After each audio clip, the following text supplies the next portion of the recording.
But I'm finally here. Let me turn on the music. Okay. Okay, it should be up now. Let me do Puzzle Rush first. Let me do a 3-minute first and then I'll get into talking about the tournament.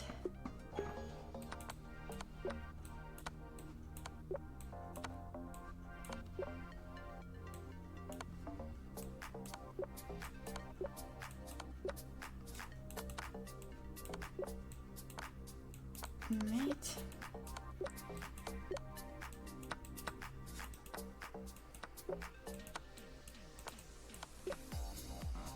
Good start, I guess. Okay. Oh! Just when I said good start. Yikes. Check.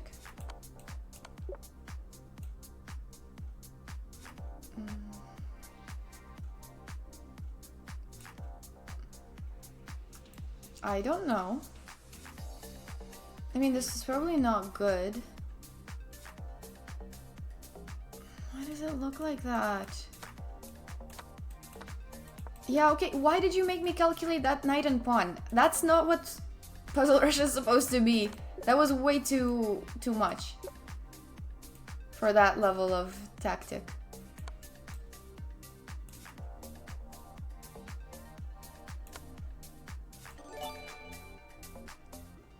Muzio, thank you so much for the 10 gifted subs.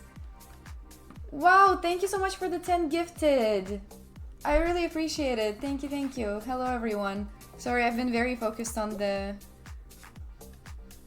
rush, so I didn't welcome everybody, but thank you so much, Muzio. I really appreciate it. If you're doing well, I am. I know I haven't been live a lot lately. I was finishing some of the final school projects and everything, and then this weekend I was playing the weekend tournament. So there was quite a bit of stuff to do, but now I'm back. How have you been doing? Haven't seen you in a while. Check. This one started out so well, and then I started fumbling all of them. It's okay. It's all good. Hi Yi, hi Cozy Joe. Hello everybody. Thank you for making it to a very late stream. How do I combine being so good at chess and my studies? The answer is that I am only trying to maintain my chess. I'm not improving. I'm not improving at it. Unfortunately. I mean, that's why I actually played this this weekend tournament, because I haven't played classical in so long. Ever since Olympiad, I didn't play classical. And I thought that if I take more than a 3-4 months break, that's gonna be too much. So I wanted to get my mind back into classical chess, and I'm really glad I played. But it's always so difficult to come back. Even these puzzle rushes are not helping. Okay, this is embarrassing. This puzzle rush, I'm closing it. Hi, Bughouse. Hi, Fair9. Why do I have to stream at midnight? You should sleep and shouldn't watch the stream. I'm so sorry. I was planning to stream 2 hours earlier, but my lab took so long. My lab took a while, and then the bus back also took a long time because we have, I don't know what it's called, a blizzard, I guess. Just a lot of snow and the buses are coming in really slowly. So, I'm sorry about the midnight stream. For me, it's 6 p.m., so it's not a ridiculous time for me. Am I on Christmas break yet? No, I'm not. You're challenged to puzzle battle, but your mouse is broken. Dang.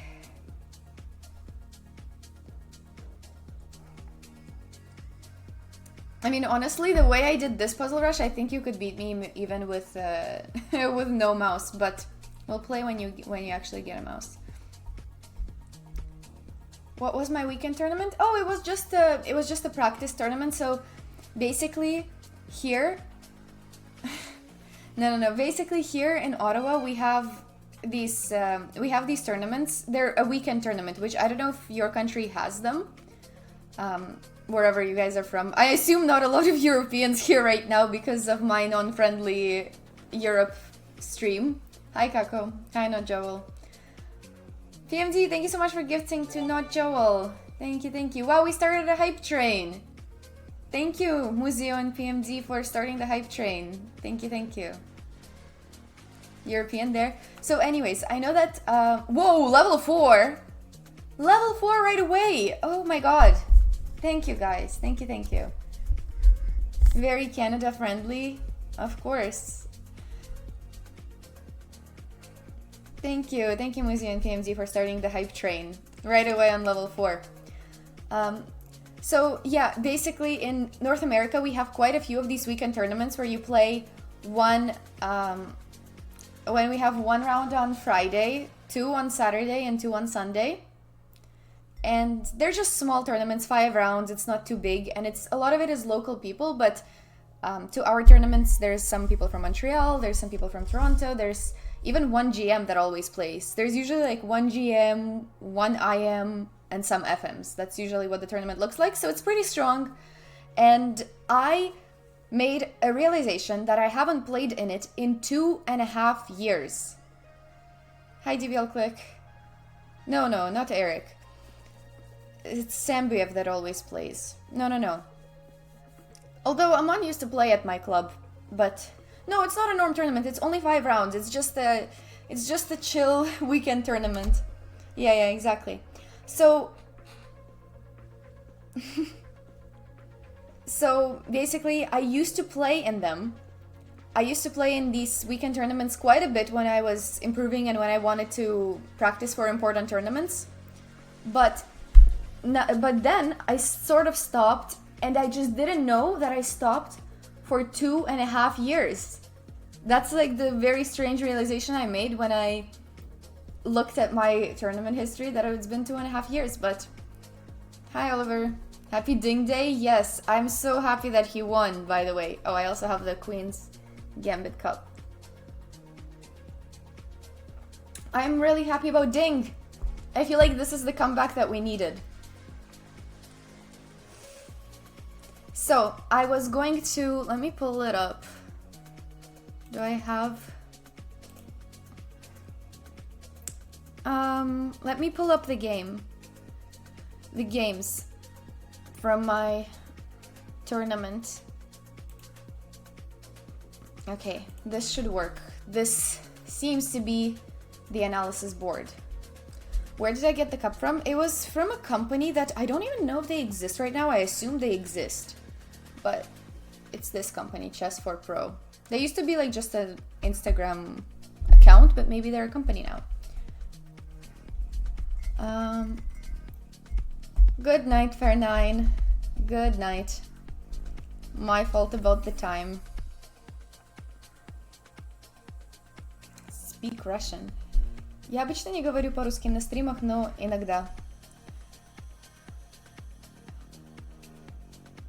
Stream on girl time. Okay, no, but I did, to be fair, I did say that it could be at 5:30, and I came at 5:45.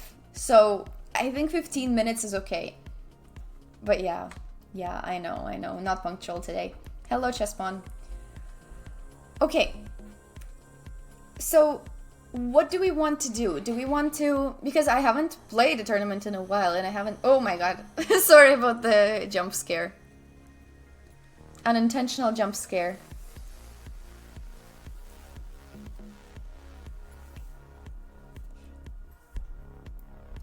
You know what matters is that I'm here now.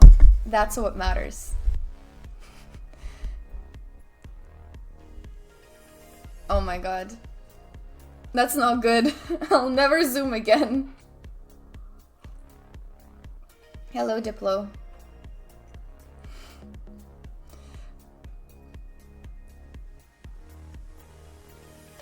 Do I do coaching? Right now, not really. I mean, I kept some previous students, But I don't have time for new students. But maybe someday I'll come back to it a bit more, but nowadays with school and with everything else and with my other chess projects, it's very hard. I'll never zoom again, but my camera will. What happened to the Twitch layout? Why does the title appear above? Wait, I didn't change anything. Hype train done! Thank you so much for the level 4 right away, right at the start of the stream.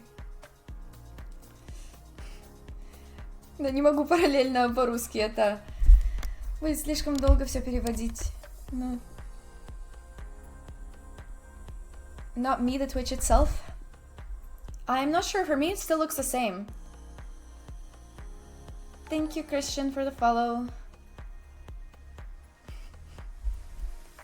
Okay, so do we want to check fewer games but in more detail, or do we want to speed through 5? Oh my god, my camera again. I keep forgetting the hand movements that it reacts to. Hey Justin, how are you doing? The cam is really playing with me today. Stay. Stay.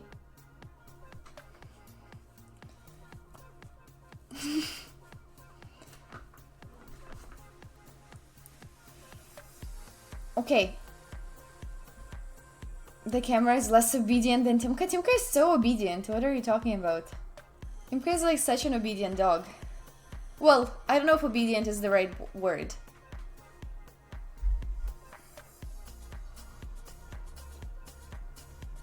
Good to see you too. I feel like every time I stream, I feel like it's been so long. I feel like it's been so long every time. Hi, Paul. The tournament was good, so basically I got 3 out of 5, and I'm gonna lose a bit of rating because the very first game I played, I lost to a 1900, so that takes a really big hit on my rating. But after that I won against another 1900, then I drew the thing is, I'm getting confused with FIDE ratings and Canadian ratings, so I don't even know which ones to use. But anyways, then I drew a 2000 FIDE, but he's actually stronger than that because he used to be like 22 or 2100 solid. But anyways, then I drew that game as fine, and then I won my 4th game, and then I drew my last game.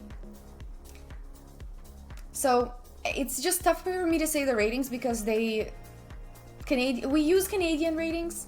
It was classical. No, we don't have OTB Blitz and Rapid here in Ottawa. I'm pretty sure they're only in Toronto. So, anyways, thank you, Phil, for the follow.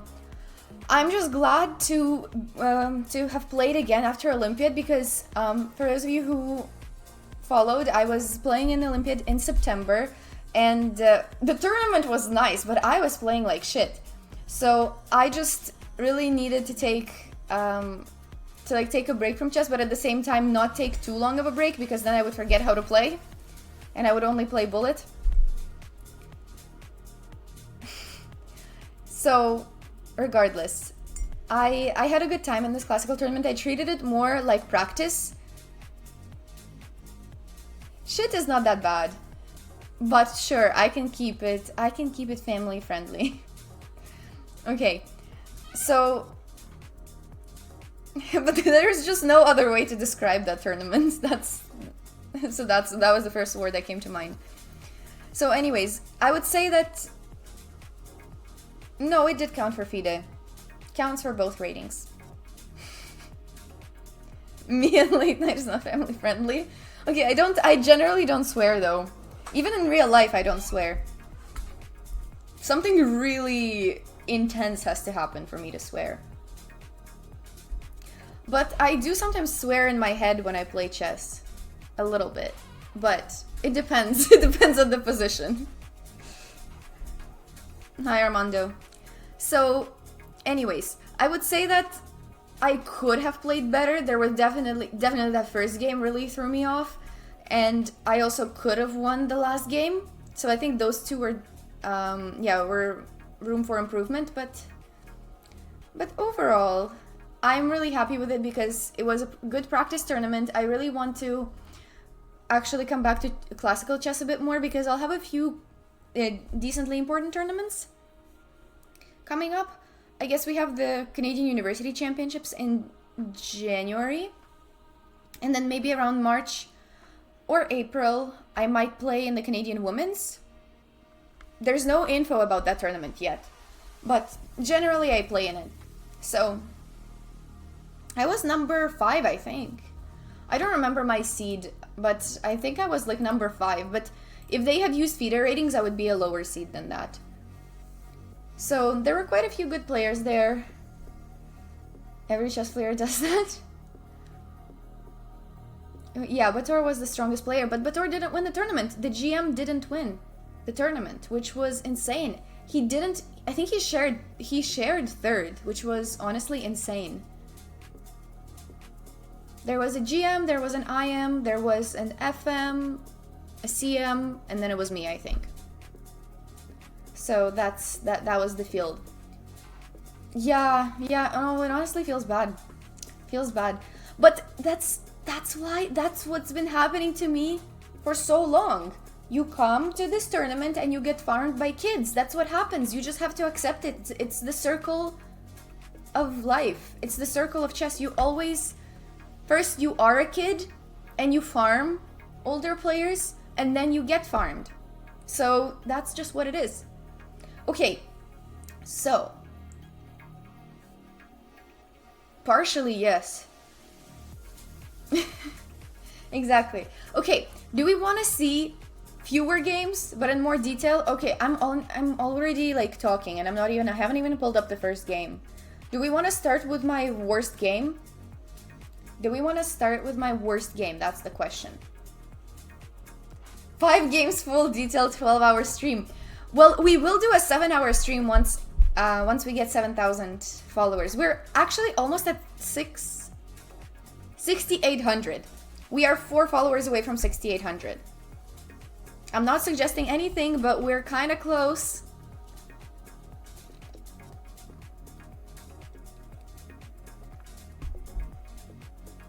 Every single move, every move. Okay, we'll start with my worst game. My form of therapy. We're gonna look at my most brutal game, the one I lost. And thank you, Tara, for the follow. Okay. Where is my PGN? I prepped. Okay. This rating is wrong, but whatever. I think he was like 68 or something. Doesn't matter. Doesn't matter. I'm still losing a lot of rating on that. Oh my god, wait, what? Okay. I don't know, it doesn't matter. These are Canadian ratings, so it's kinda, I don't really know which ratings the other games have. It's always confusing. Canada has both rating systems. Okay. So, this is round 1. This was round 1. I was playing against a kid. And you know that that's a recipe for disaster. But to be honest, I never underestimate kids. In fact, I'm scared of them. But I find it so hard to play kids lately. I think all of my lowest rated losses lately have been to kids who are like 13 and under. It's crazy. He was Chinese. He was not. It's either Indian kid or Chinese kid. Honestly, I think Chinese kids are tougher. But okay, we're not gonna. No, but it's just that they're really fast at calculating. They're really good at theory, and that's usually exactly what older players struggle with. I'm calling myself an older player. I'm 21, but I already count as an older player.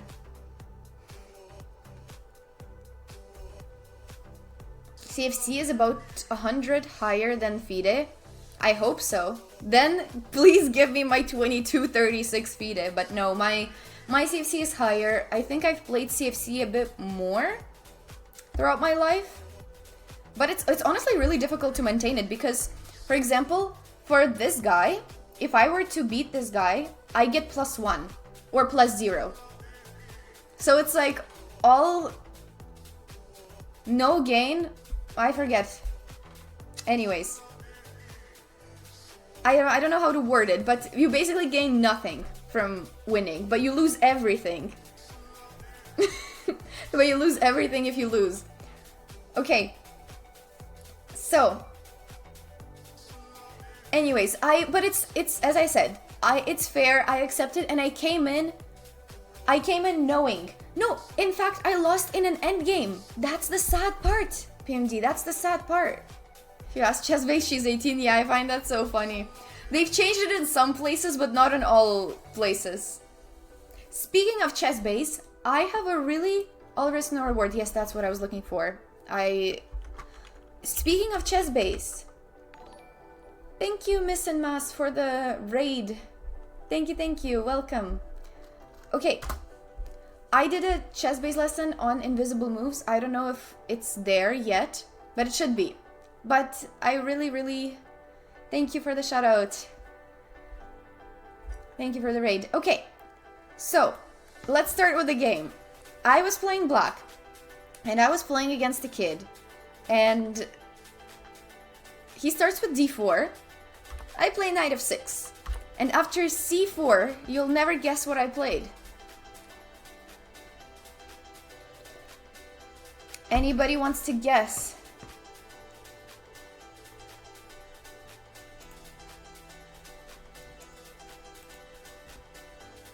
Think kids are overrated for their tactical knowledge and underrated for positional and endgame knowledge? I don't know. It really depends on the kid. It really depends on the kid. I think some of them are pretty fine at positional understanding too. It's just that they calculate super, like they spam tactics. They calculate super well. d5? What? When did I ever play d5 in this position? What? g6 I'm seeing? No. Wait, did anybody? Oh! PN Junk guessed it right. We played the Budapest Gambit. That's what I did. Okay, if you're new to the channel, you probably don't know, but I play really weird openings sometimes. And this is one of them. Maybe this is not considered really weird, but in classical, I don't know other people who do this stuff. Yeah. So, I played e5. Guys, I had no time to prep for this tournament. I haven't played classical in 4 months. 3 months. 3 months. I haven't played classical in 3 months.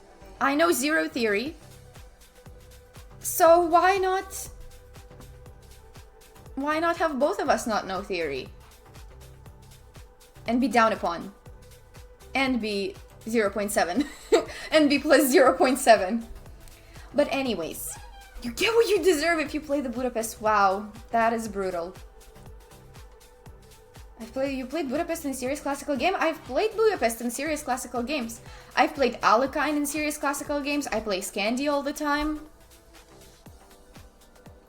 There's a lot you guys don't know about my opening choices.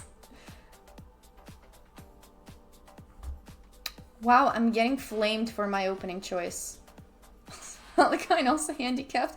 In fact, I've played Alekhine in team events. Even worse. Even worse. There's a lot that we don't want to know. It's that bad? Really, guys? I thought that Twitch chat would be supportive of strange openings. Because people do that online all the time. But now I'm getting flamed for my opening choice. We give Sveta white in the future team events. Yeah, because as white you can joke around and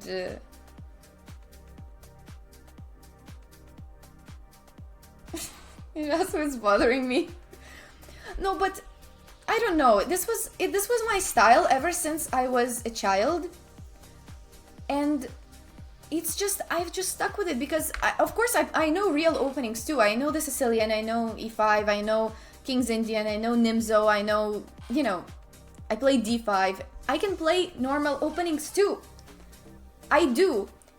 It's just that I prefer these weird openings because normal openings, everybody knows them. But for weird openings, they have to demonstrate that they're better. And they have to think on their own. Although nowadays, kids actually know the theory to the offbeat openings too, which is sad. But maybe this is just my Eastern European upbringing. That I grew up playing hustler openings. I was taught by Ukrainian coaches, by a Serbian coach. Oh, actually, I've been taught by Ukrainian, Serbian, and Romanian. All hustlers. All hustler style.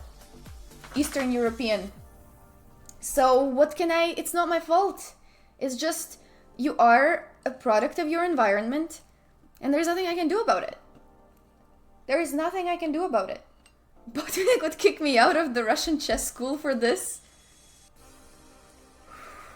We have tea, by the way.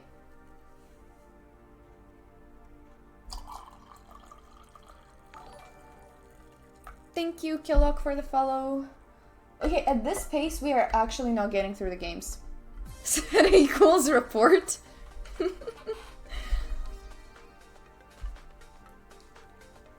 Played an unrated who knew opening theory? That's unlucky. That is unlucky. It's the night of hot takes for me. Maybe. Maybe it is. Okay, so anyways, I played the Budapest Gambit. And let me show you. It was actually good. It was actually a good opening choice. So, by the way, I even have a chess-based lesson on the Budapest. So, if you like this one, I do have a YouTube video about it. Not on like the chess-based YouTube channel. So, of course, the only way for white to get anything is to take this pawn. If they don't know theory and let's say they push, then we get just a beautiful position, really nice dark squares. So, white basically has to do this. Now I play knight g4, and the idea is to take back the pawn with the knight. And he played one of the good lines, I would say. He played e3, so this is logical. A lot of, I think more popular is either bishop f4, knight f3, there's also e4. Anyways, there's a lot of stuff. White is better everywhere, of course, because this is an offbeat opening. But it's okay. He chose e3, this is a good line. Now I took knight e5 because these e3 and e4 moves basically force your knight out, so I have to take. But what was great is that this transposed into something that... hashtag ad. Yeah, but I always say it's not even an ad because these lessons are free. So, anyways, this actually transposed into some theory that I knew. I knew theory and Budapest. Insane.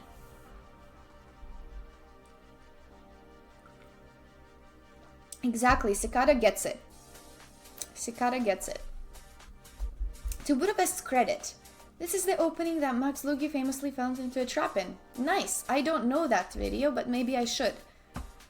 So, here, white could play f4. I don't know why he didn't. It looks a bit sus if you don't know this, but this is possible.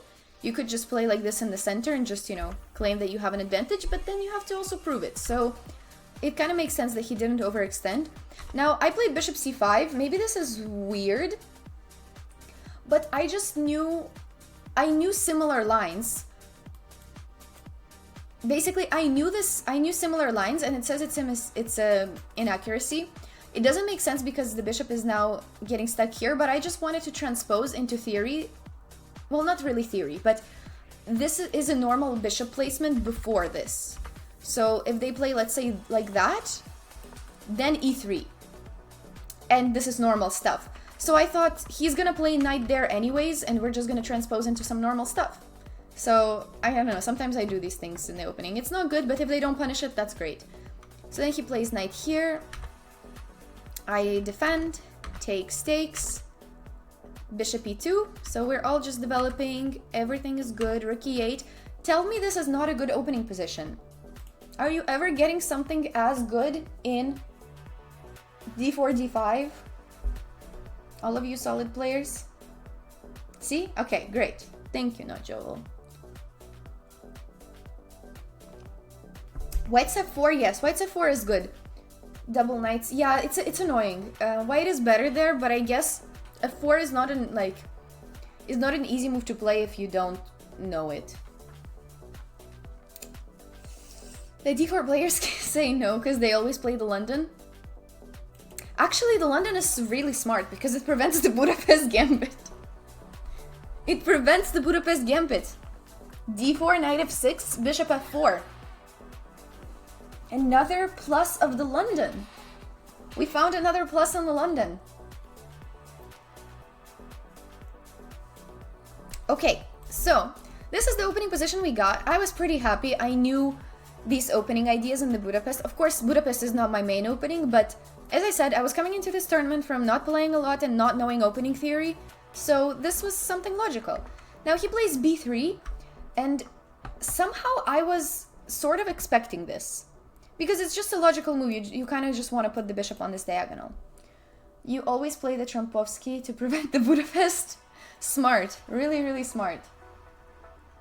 I can't believe you just told me to praise the London. I'll always find a way to praise the London. There's no way, I'll always twist it, and we found the first perk of the London, exactly. Although, you could also say that preventing the Budapest is, like, Budapest is not something you want to prevent, like, you want the opponent to play that, but yes. So, oh, also, are you guys proud of me? I didn't play a single London this tournament. I didn't play a single London game this event. Clap, yes, exactly, thank you. So, now I play a5, this is a typical idea in the Budapest, and after bishop b2, find my move. I really, really like this move. Find my move. If you watched the chess-based Budapest Gambit video, you would know this idea. That's actually basically one of the very few lines I explained in that video. d6 is pretty normal, but that's not what I played. d6 is a good move. Somehow, yeah, Caro has been super popular. I don't know why. But London, I disagree. I like London. Queen h4. Jesus, no. That's very aggressive. Rook a6. Yes, rook a6. I like it. So I knew this move. I knew that this was an idea, and I knew that it worked in this position. And I knew this position after queen here and bishop a7. So I knew that this position exists. It looks a bit awkward, the piece placement, but I just knew that this exists and that I'm totally fine. Okay, maybe totally fine is a bit of a stretch. But, oh my god, this camera is not leaving me alone today.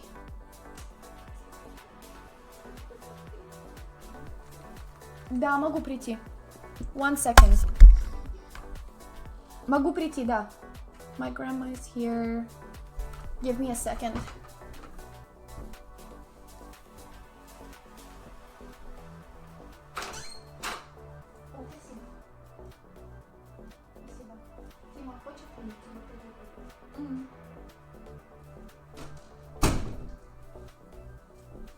Timka was there, but he didn't want to come. I asked if Timka wanted to join, but Grandma said no. That he's going to walk. Andrei not doing his job. I'm holding... Yeah, cameraman is slacking today.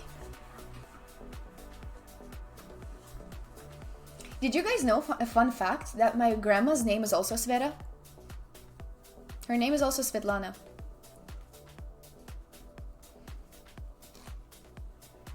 I don't know if I've said that before. But she made this smoothie again. Hopefully I don't start making ASMR sounds with this smoothie. Svetlana the first, yes. Uncreative family for coming up with names. But it's nice. We're both Svetlanas. We have different last names though, so we're not completely the same person. But I like Svetlana the first. I like that. Every time Grandma makes an appearance on stream, you guys can call her that.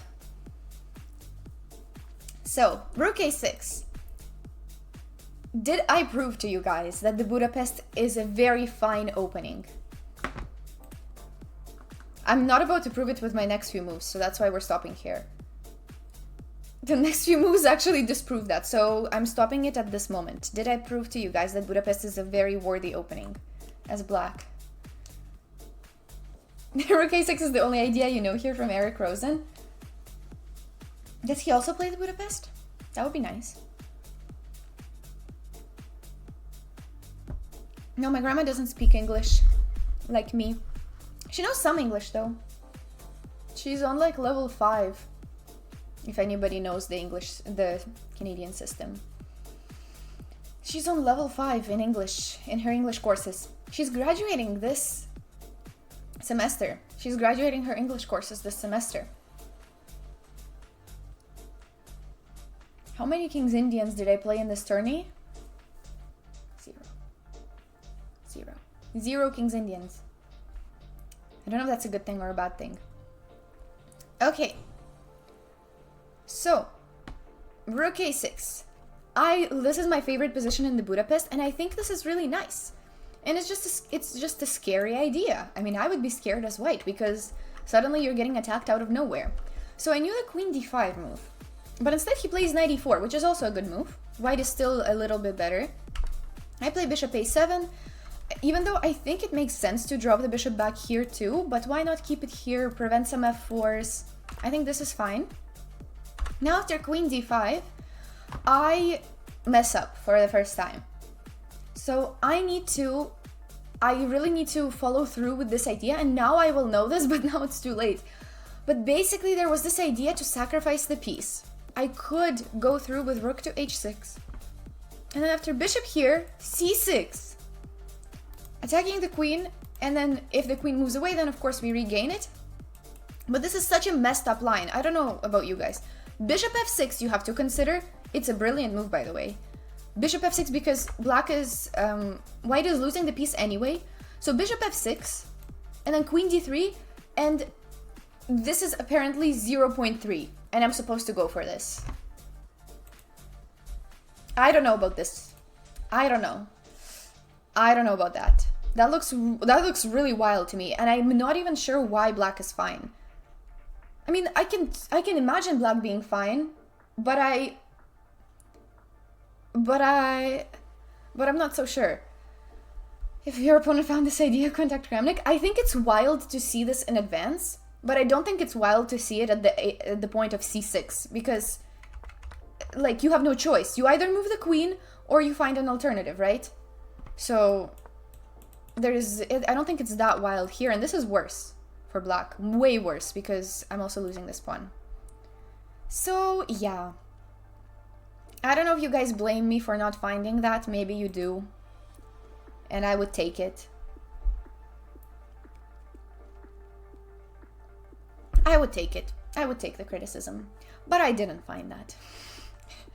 Command blame. I don't know what we should even put for that command. Lifted the rook, yeah. I mean, I should have found it. In fact, I considered it, but not at this point. I considered it a bit later. So what I did is queen e7. I know that this is bad. This is not the best move in the world, but I just thought that if we ever go into this endgame, I'm fine. And we always like to take kids to the endgame, am I right? I'm okay with this endgame. 2 bishops and press. I like this. Anyways, so what he was supposed to find is this deep idea of knight g3, because that prevents me from going rook h6. And essentially the knight is threatening to f5, and it forces me, well, if I play anything like d6, which I don't think is good, but if it forces me to play d6, then I'm blocking away my rook, and that's not good because of c5. So, anyways, luckily he didn't find that idea either, and he plays bishop to d4. And he's giving me a chance to just trade the bishops and be fine, but no, I want to keep my bishop pair. So guess what I do? We drop the bishop back. This, I swear, if this wasn't Guess the Elo, this would be either like, this is either Magnus playing or like an 800.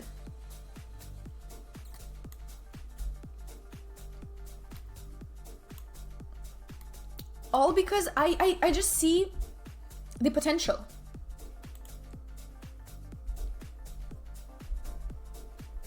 I see potential in both, in people, in pieces, even where it's very like far stretched. Time control, that's not good. When you have to ask what time control, this was classical. I'm doing analysis of my classical games.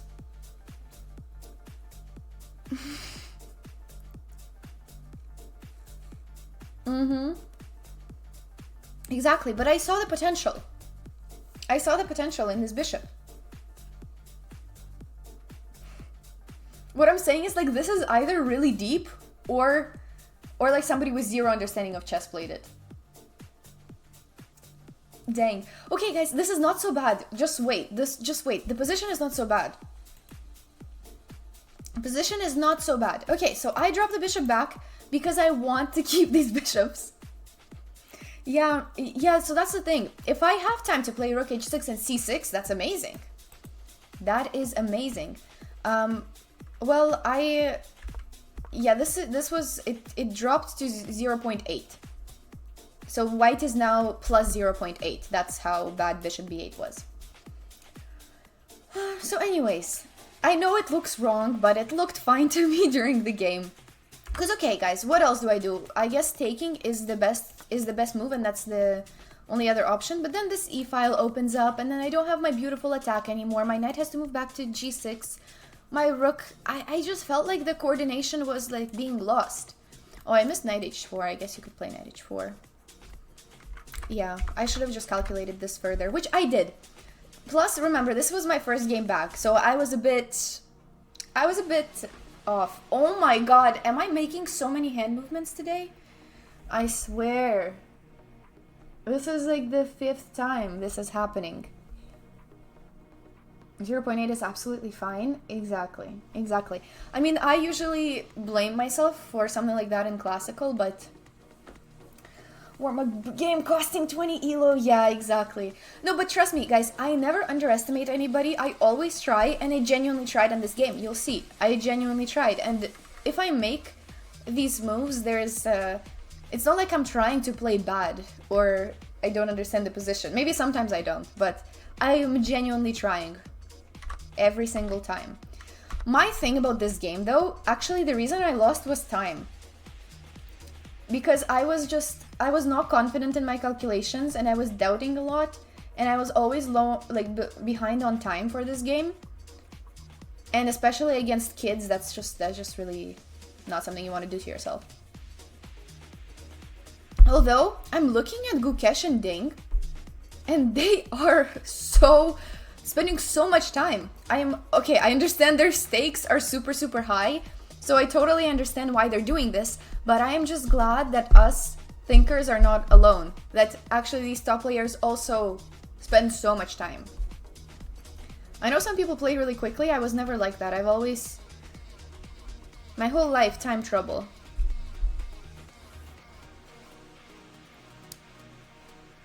Yeah, it sucks. But I've been trying to play quicker. So after this game, I genuinely sped up, and I felt like that helped in my games. When you play super quickly and intuitively, it turns out to be the best moves. Well, that's great. That's great, but I guess the issue about time... the issue with time is that you tend to spend time when you don't like something about your position. Or when you're not confident in your calculations, which I think time is a way bigger sort of... There's something a lot more to people who constantly get into time pressure. It's not just the time. It's actually something deeper than that. It's like either lack of self-confidence, not knowing openings, but I think it's actually a bit deeper than that. So for me, I think it's a combination of lack of confidence in my calculations, and also what was I gonna say? I started reading and I forgot what I was gonna say. Not understanding the position? I mean, yes, that too. Obviously, if you knew the best move in the position, you would play it.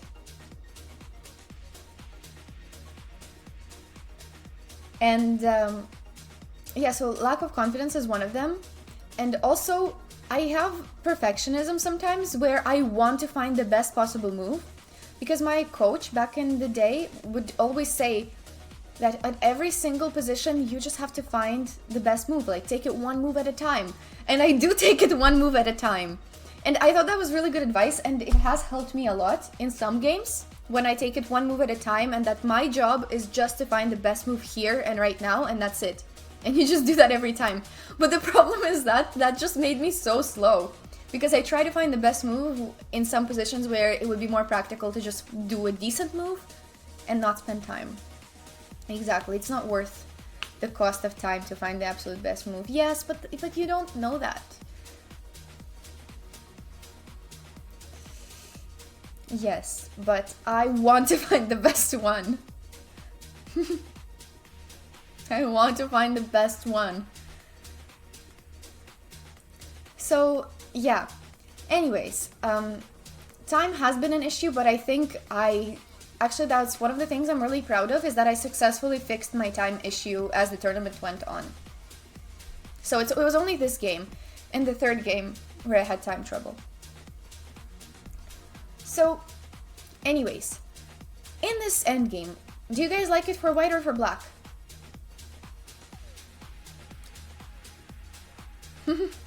We were the last games to finish in round 5, yeah. Is this 960? That's so... Oh my god, no, it's not. It's my piece placement. It's my piece placement. No, it was just me. That's so funny. Okay. I'm trying to do this in a lesson format so that I also see some of your answers in the chat. Wow, we have a lot of comments here. Better for black because of the 2 bishops and 4 versus 3 on the queen side. Okay. White has better development. I guess you could say that with my 2 bishops there. Position has lots of ideas. Knight can play. Go and attack the trapped bishops. I guess so. Block the rook. Yeah, there is a lot of these calculations. Okay, I wasn't in time trouble here. The time trouble came way later. This is like the very beginning of the game. This is the very beginning of the game.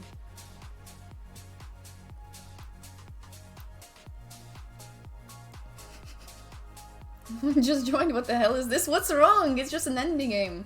We're just discussing an endgame. This is my game from a classical tournament I played this weekend.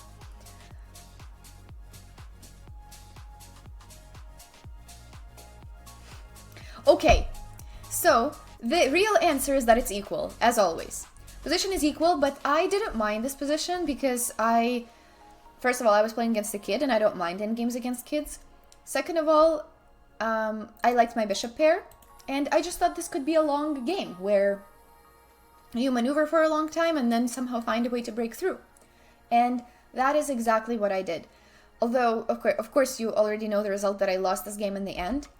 But I think the maneuvering was actually pretty decent. So I doubled up my rooks on the very strong and not open e-file. Nice. Then I play c6. So who was hating on that bishop? All the haters are really silent now. Now that this bishop is here. Oof.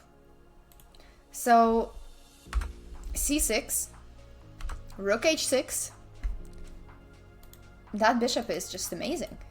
I'm joking, of course, but g3 and not anymore, and no threats anymore. But still, the bishop pair, the strength of the bishop pair comes in later. It's not obvious now, but the strength of the 2 bishops comes later. But don't take my word on it, because once we start playing Bullet Brawl, I'm actually gonna go for knights over bishops. So it varies. It varies for me. But when I have the bishop pair, I just claim the advantage. When I don't, I prefer the knights. So exactly. That's what we're going with. So anyways, it's very long ending, but I think we both played pretty well. My only issue, as I said, was time. So I bring the king over, knight here, bishop d7, and this is just very slow improvement. And generally, I really, really like this type of game.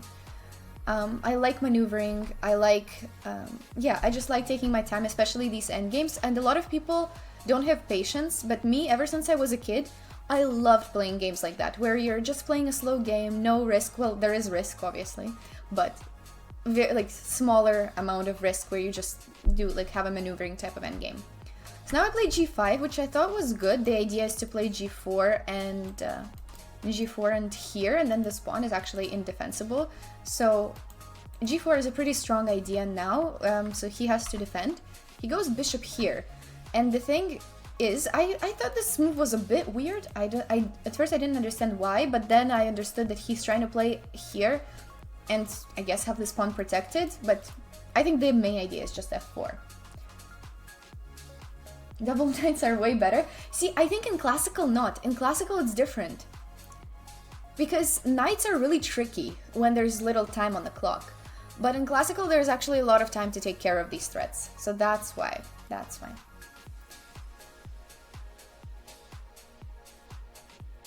Okay, so then I played g4. Thank you, that house, for the follow. Now I play g4, which I think is positionally good. He plays f4, takes, rook e6. So around this point, I mean, I think the position, at least now there's a weakness for me to play in. There's a weakness for me to attack the pawn on e3. And that's, yeah, that's exactly the type of games that I like. How long ago was this weekend? I just played this tournament. Oh, we made it to 6,800 followers. Thank you so much. Thank you, thank you. Nice and even number. At 7,000, we'll do a 7-hour stream. And it's not going to be this one. Although at this pace, I don't know how we're going to get through 5 games. Thank you, Aether, for the follow. Okay. So, I honestly feel like around this point, the game started being like, I started building up my advantage. I was playing black. And yeah, so I just kept maneuvering, put the bishop on a really nice diagonal. Then I wanted to put both of my rooks on the e-file. So first rook is coming in. And here, I felt so weird about this move. When the second he played it, I felt so weird about rook d1, but I couldn't figure out exactly what was wrong with it. So, of course, I considered bishop g4, and I also considered bishop c5 and here. You can tell me, which one do you think is better, bishop c5 or bishop g4? Yes, so bishop g4 was the first move that I considered. Is this an open position? I don't know. I guess yes. I guess it's more open than not. Okay, bishop g4 is correct. I didn't play it. But it's because I didn't see a follow-up after this, and let's say rook d3. And here I do want to still play bishop here, or I don't know, anything like that. But I just didn't get what I'm going to do because he's playing h3 next. But apparently the deep move here, which is why it puts bishop c5 here as a miss.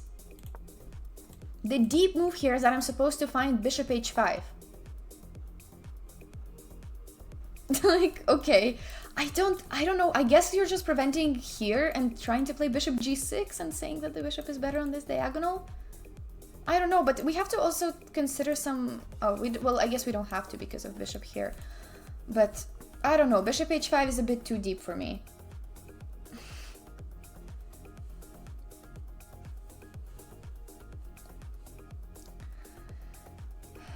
So, yeah. It does look nice, but I don't want to trade my 2 bishops. Bishop g6, bishop e4, I didn't want to trade the bishop pair. So I played bishop c5 instead. I'm still threatening all of that stuff, which is additionally nice because there might be some problems with the e3 pawn. And here, he plays bishop f3, which is a blunder, and I cannot believe I didn't see it. Like, I feel like I would have seen this in puzzles. Yeah, this is the moment I feel really bad about. You can try to find it. I would have seen this in puzzles. But I didn't. But I played something else during the game. You can try to find it though. I wish the board showed these question marks to me when it happened. Take and juicer up? No, that doesn't work. That I definitely calculated it. But if you take, then he takes like that, and white is better. The rook is attacked, and if you take here, then we're in check. So no advantage here. It's not that.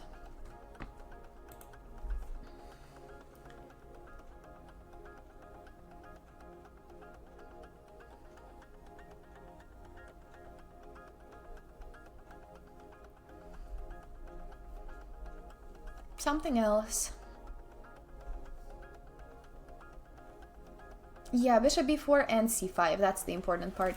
So I saw bishop b4 because that's exactly why I played bishop c5 in the first place.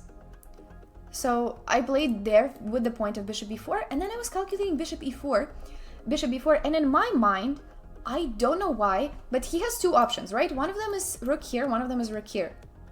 So rook here, protecting this pawn, then we get c5 and we win the bishop, or the juicer as some may say. Thank you, Chess Elo, for the follow. And if the rook goes here, then this pawn is hanging. But in my head, because then now c5 is not working, but somehow I just missed the fact that he has to choose between the two moves, and that I just win either the pawn or the piece. So I don't know why, because I played bishop c5 with that exact point to play bishop b4, and then I just don't. So it's crazy. It's crazy that I don't. But this was probably the clearest win of the game. Hydrate. Was I low on time? Yes, I forget, but maybe I was under 10 minutes. I wasn't like at 30 seconds yet, but I'm pretty sure I was under 10 minutes.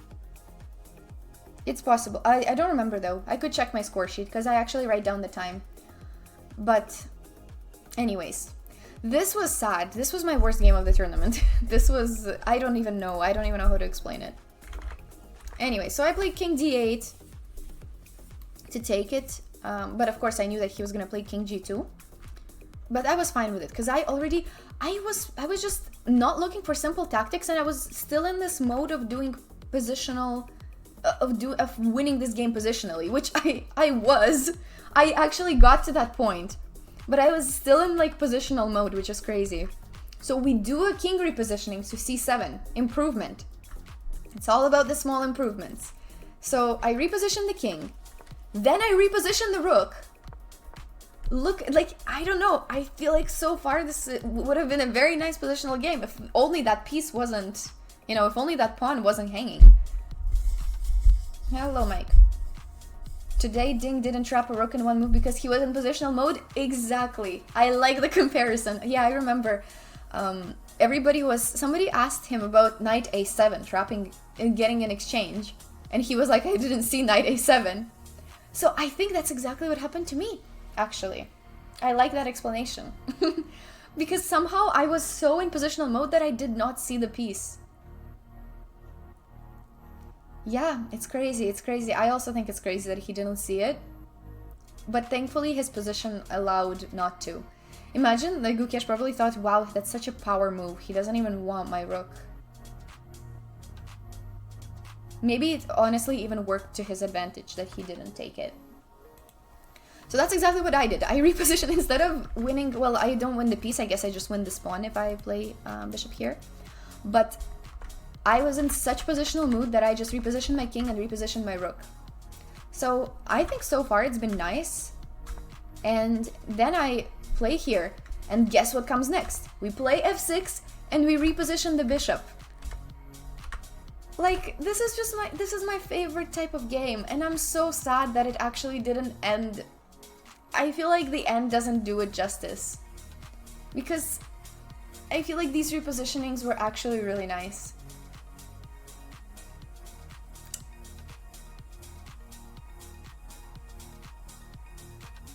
Hey Ulan!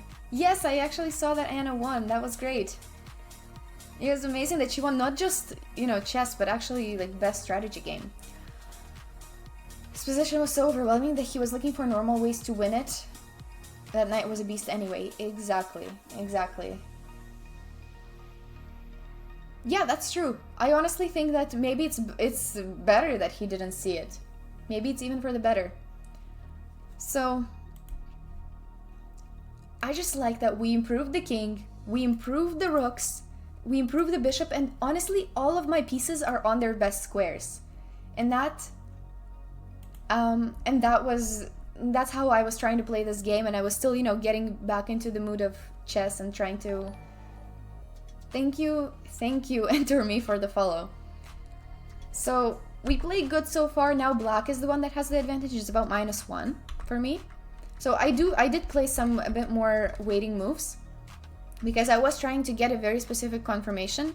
So now I play king here. It's fine. I don't know why it says this. It didn't really drop the eval too much. So I improved all of my pieces, and I was trying to get him into some bishop here and bishop here. I also have some h5 ideas with potential h4. But anyways, there's also some... Oh, I remember. I was trying to go for d5 as well. So there's some lines where d5 is looking pretty good, and there's a lot of pins. So I was basically prepping for any one of the breakthroughs. And then he plays king to f1, which is just plain bad. I don't know why he played it, but we get to see the whole power of the bishop pair. So now finally I notice this. You know, finally I don't miss this bishop b4 idea. And it turns out that white has to give up a pawn. So the rook went away, because if he goes to c3, then bishop b4, and I still win the pawn. So the rook went back, I won the pawn, and around this point I was like, okay, this is good. Bishop pair, extra pawn. I had, I don't know, 5 minutes, let's say, left on my clock, and I was like, this is fine. This should be okay. Thank you, Benko Bayer, for the follow. And then I messed up.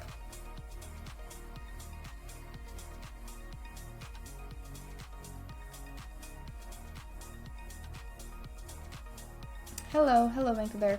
So, and after this, everything looks great. I mean, it's -4.2.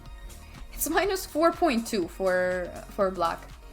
And as I said, these are my favorite type of positions to play. But something went wrong. Not yet. For now, this is good. This is still winning. So I trade one pair of bishops because this wins the pawn on b3 and then also the pawn on c4. So I calculated this. I felt like this was fine. I knew that this pawn might hang, but I thought that I had 3 on this side and they should be a lot faster than the opponents. But I just, after this, you could try to find black's move. Because I think this was one of the... Yeah, I mean, that's what I'm saying. The position was good. I was feeling fine. The only thing is that I had maybe 3 minutes or 2 minutes left, so I didn't have a lot of time.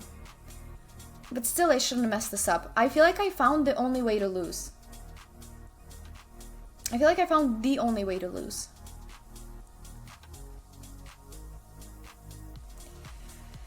Bishop d3 is what I played, random user, and that was not good. d5 is good. d5 is good. That was my initial thought with d5. So initially I calculated d5, this, and then d4, but then I was like, you know what? Imagine I get this same thing, but with only rooks on the board. Then my pawn is faster, then this pawn can join, and this is good. So this is just the point that you should follow your initial instinct, because initially my instinct were this and check. And maybe if you're smart, you play this, gain 30 seconds increment, and then think. But I was not smart, and I played bishop d3. Yeah. Anyways. So why this is bad? Well, it's because they take. And okay, this is not too bad, but basically the evaluation is like shaking between maybe it's a draw, maybe it's winning for black. So it's like, yeah, it's like 1.7, which I don't know. Maybe if you put it in a stronger engine, it's gonna give a full win for black. No, rook f7 I was fine with. Rook f7 I was fine with because of h5, so that's what I calculated initially. And I thought, okay, I get these 2 passers, these pawns are blocked, and GG. That's what I calculated. I even saw rook h6, but I just thought that this is exactly what happened in the game. But I just thought, no, my pawns have to be faster. And okay, when you have 1 minute, you just You just sort of make a really quick judgment. And my very brief judgment of this endgame was that it's winning for black. What's your judgment of this endgame?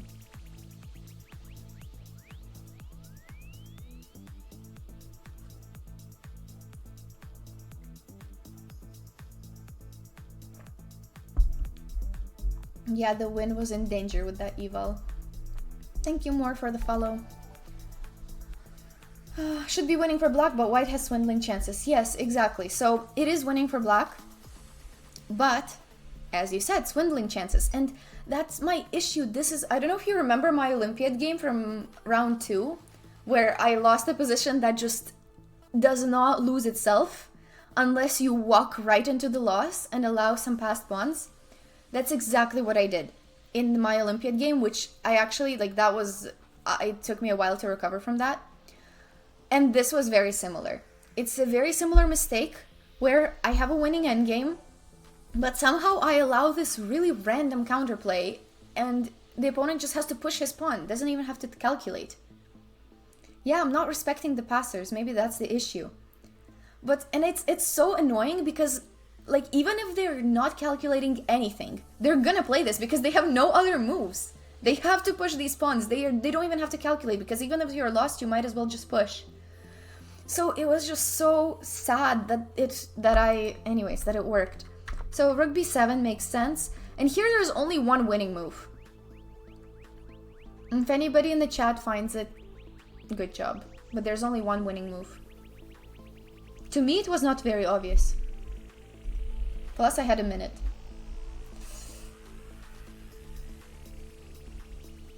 I look like a famous painting.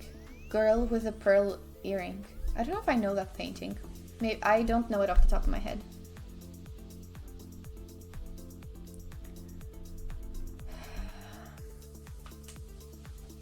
So we have king c4, we have check. I think there is basically 3 candidate moves.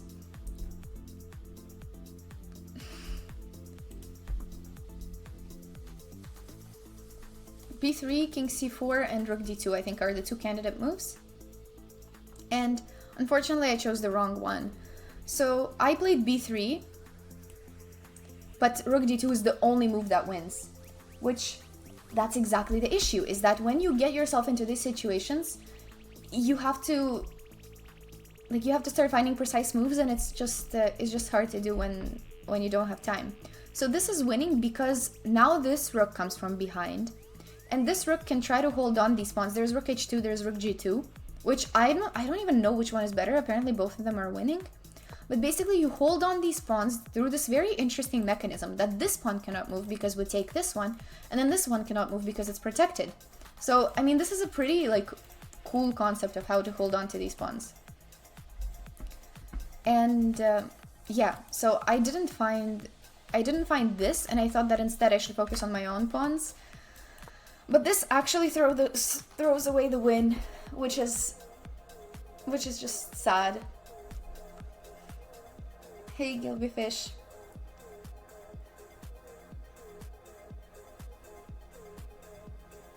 Hi, Kaminoite.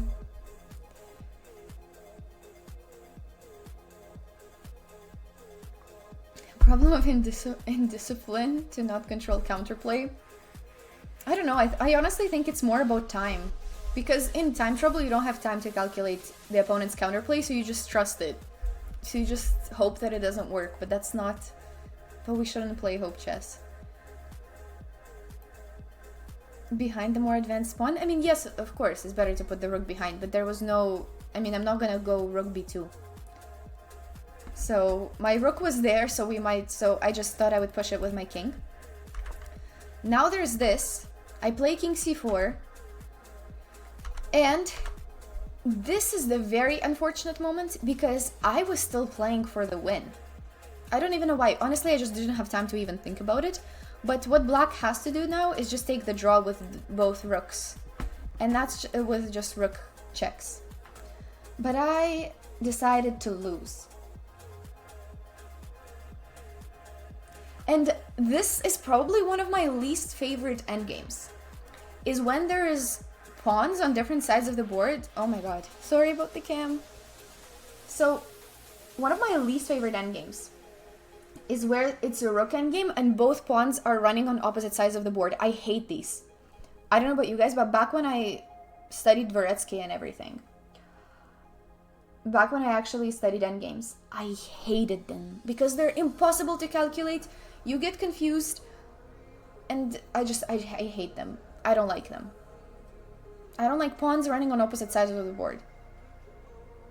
It's great if your pawns win the pawn race. Yes, but I don't mean just pawns. I mean rook endings with opposite pawns, because I don't know how to play them, and it's just, and you always get them in time trouble, and then you always lose. So anyways, that's my rant, and that's exactly what I got myself into for this game. I honestly think bishop d3 is the biggest mistake here, even though b3 is the move that throws away the win. But I think conceptually bishop d3 is the biggest mistake because you allow for this counterplay.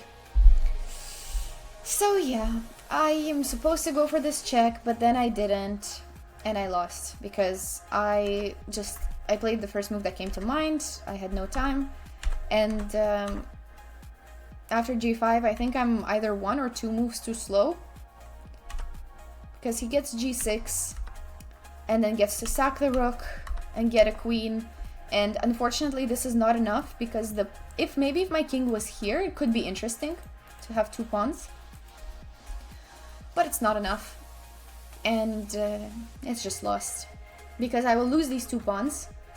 There's no way to defend all of them and keep your rook, so I have to just lose this rook versus queen.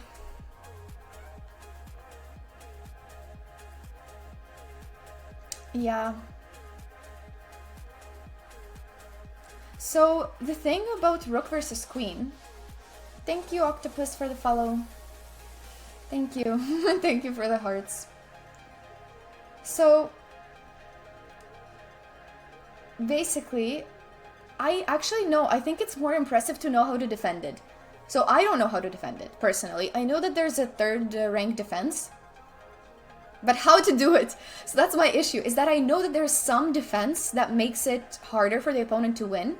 So basically, I think the computer will be able to defend it against a player of like my level if the computer does the best defense, and they would probably hit the 50 move rule. So they could make it hard for you and you would hit the 50 move rule. But human versus human, I honestly think it's lost like 99% of the time. And theoretically it's lost. It's not even like, it's just that the computer knows some defenses that really delay the process, and white has to be precise. Unless you are playing Beam, exactly. We have a friend who's really good at endgames. So, yeah, exactly, but I don't know the third rank defense. That's the issue. I don't remember it. I was sad and I was like, okay, GG. Thank you, the Variety Squad, for the follow. Okay, obviously I didn't resign, I still played. And how many moves did I last? Let me see how many moves I lasted. 22. Unfortunate. So I tried. Me trying to figure out the third rank defense, I didn't know where the rook is supposed to go. I know that the rook is supposed to go somewhere where... Well, obviously I played it wrong, but the rook is supposed to go somewhere where there's no, there's no check. Sorry, there is check, but there's no way to win that rook, and I just don't know that square. I have no idea. So...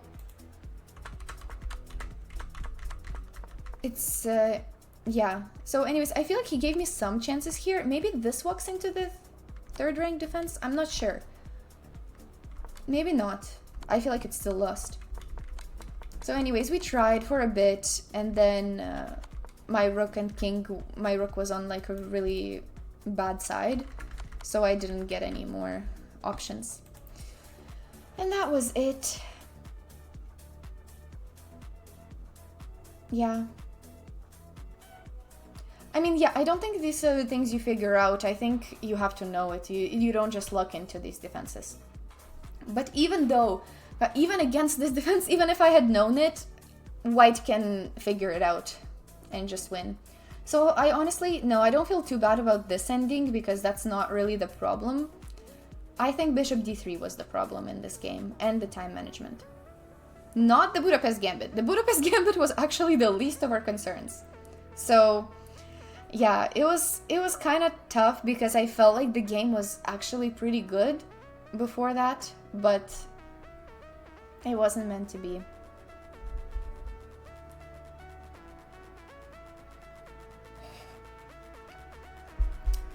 Good player, bad day. I mean, I wish, but thank you. We got through one game in 75 minutes of stream. Yeah, I'm definitely not looking at all of my 5 games. Maybe we'll do 2 games today. We'll do my round 2 game as well, and that's gonna be it. We'll win the next one. I did win the next one, Variety Squad. This is my recap game from Friday. This is the game I played on Friday, and then I played 2 more on Saturday, and then I played 2 more on Sunday.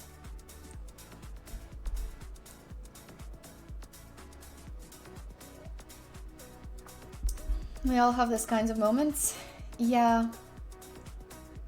Yeah, I know, I'm fine. Like, I know how to handle losses after so long.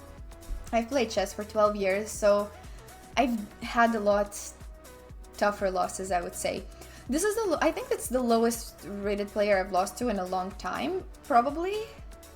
But that doesn't matter because it's, you know, it's just rating, and that's actually why I decided to play this tournament. It's because the Olympiad selection was already this year, and I need the rating. I need to maintain, like, to get my rating as high as possible when they're choosing the Olympiad team, because that's something that I really want to keep playing in.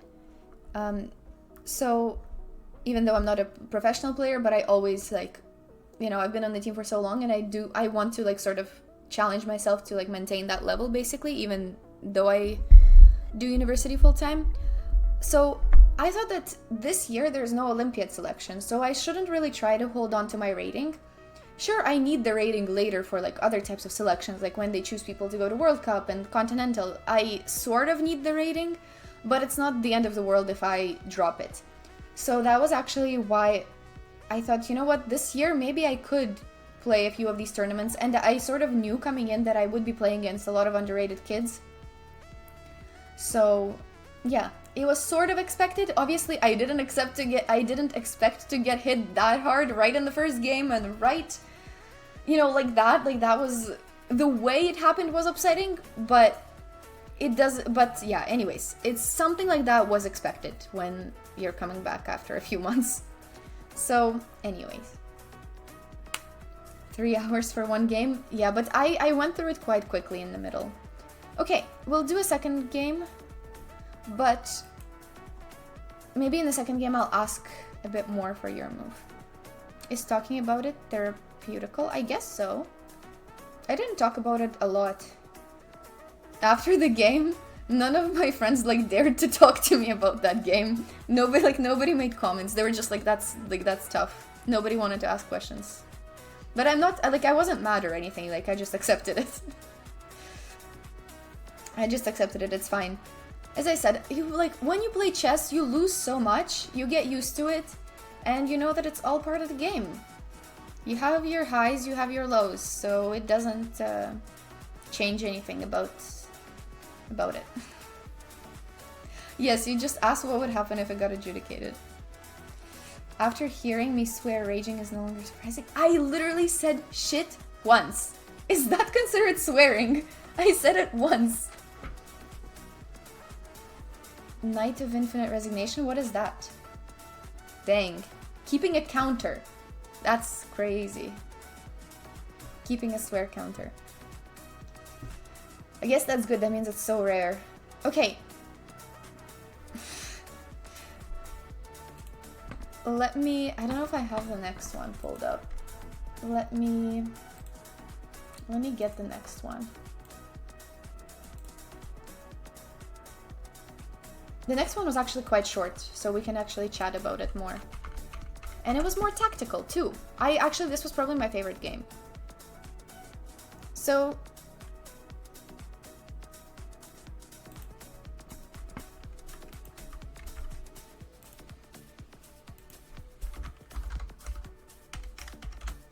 One second.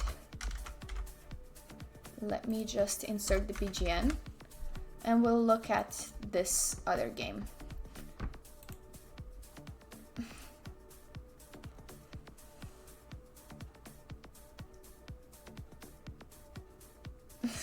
What do you mean verbal terror? What does that mean? Do I terrorize anybody?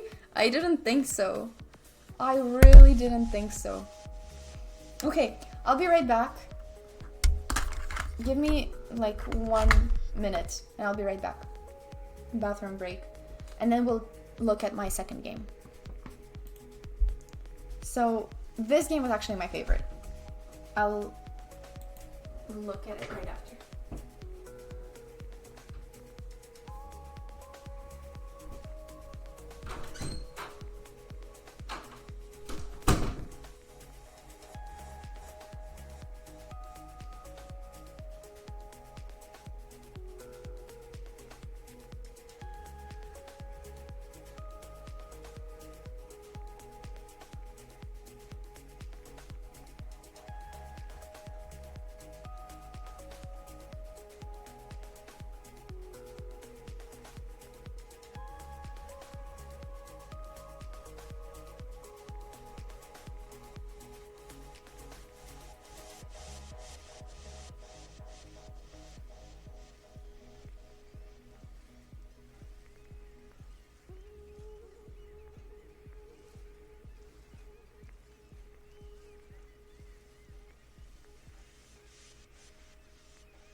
Okay, I'm back. Hola, Devo. It came just at the chair stream. Okay. So, let me get back to the place. Mute? Am I muted? Did I do something wrong? I don't think I'm muted. Or is that a command? Mute. Mute yourself.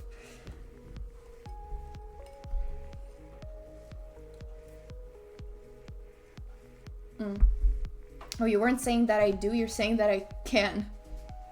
I mean, I guess there's always some hidden potential. My microphone is on the max. My microphone is actually on max volume. Okay. Hi, Beastie. So, after that first game, which was traumatizing, I was not gonna give up. I was gonna finish the tournament and I was gonna try to, you know, I took it as practice and I was like, we're gonna try to get better. And it's normal. Wait, I'm confused. So I thought that I just need to get back into like a good chess form, which is very hard to do when you don't play often, but that tournament is part of it. Thank you, Ximg, for the follow. So, I just decided to try to enjoy the rest of the games. Some prayers for you. You're cooked with the exams. Sending you thoughts and prayers, Beastie. I feel for everybody who has exams. Couldn't be me. This is my first time in my life I don't have exams. First semester in my life that I don't have exams because it got cancelled, but I really feel a lot of empathy for everybody who has exams. Afterwards, you'll be available for the streams. That's good to hear, Beastie. When do they finish? When do your exams end? We're almost done the smoothie and then I'll start the game analysis.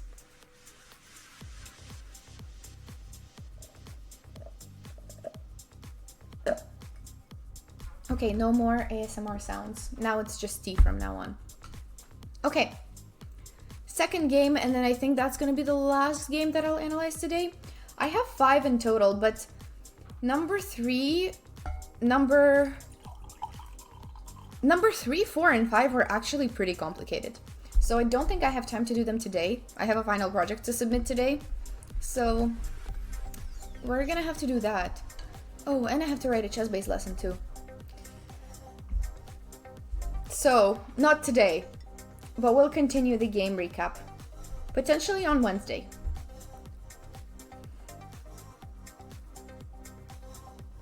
Okay, so what am I drinking? Now it's just tea. Now it's tea. Okay, we ready for the second game? This one was against another 1900 opponent. We'll head off then. Some stuff to do tomorrow. It's past 1. Yeah, sorry about the timing of the stream. It's a bit of an unusual time, but thank you everybody for stopping by, even though it's not a regular time.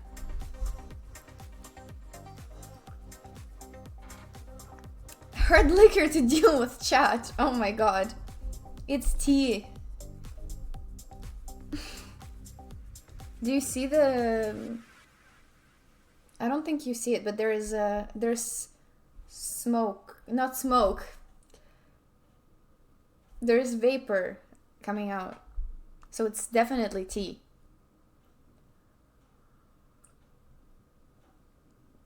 Did you miss a lot of the OTB analysis? Well, you missed one game.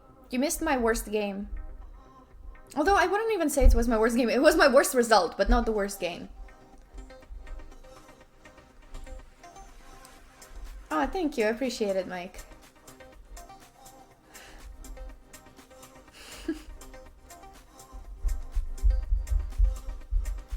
I actually don't drink at all. I don't find it enjoyable. Oh, because you never see me lose? That's why you missed the first game? Exactly. No, I have tried it before, but currently I don't drink at all. I mean, I could if somebody has a cocktail and I can have like maybe one sip of it, but it's not like I wouldn't drink it. I wouldn't drink pure alcohol and I wouldn't drink it for any sort of effect. So, I mean, I'm not super strict about it and I don't have any, I don't know, like religious reasons for it or anything like that. It's just my own thing.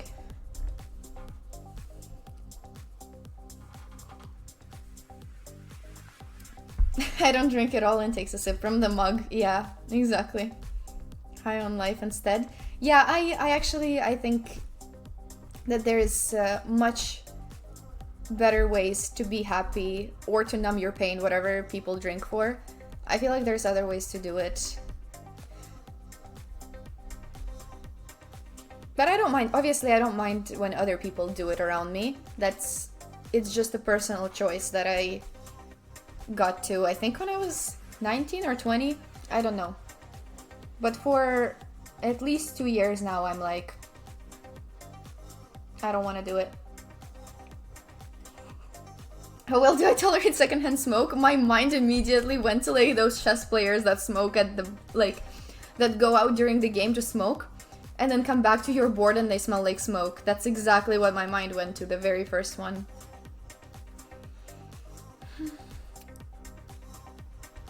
You'll be the first doc and GM as a woman. Keep it healthy. Hopefully, Doctor and WGM. These are my 2 goals in life. So, hopefully. But I don't... Maybe there's other women who are doctors and GMs. I'm not sure. I assume there's no, like... I know that there's male GMs and doctors. I know that there's... I'm sure that there's female chess players who are doctors, but I don't know if there's GMs. Does anybody know, is there any like female GM that's a doctor? Because I don't think so, because I assume that most female GMs actually pursue chess as a career. Maybe there's some PhD doctors, but I don't think I've ever heard of female. Okay, Pauline Guichard is an IM and an OBGYN. That's cool. That's really cool. You don't know any GMs who are doctors? Are there any WGMs who are doctors? Pauline is probably one example. You'll ask Vaishali when you see her, Ted. You'll ask her if she happens to be a doctor. Natasha Benishbach is a médecin généraliste in France. That's cool. That's awesome. You know, all of these French female doctors, players, that's crazy. Nice. Yeah, there are barely any female GMs, exactly. So I don't think there's any female GMs, but I'll try to be... I don't think I would be the first, but that's not the point. The point is to get it, like, it's not, like, that's not the point, is to be the first, like, WGM and doctor. But if it ever happens, I would be happy, because these are have been my 2 life goals for a long time.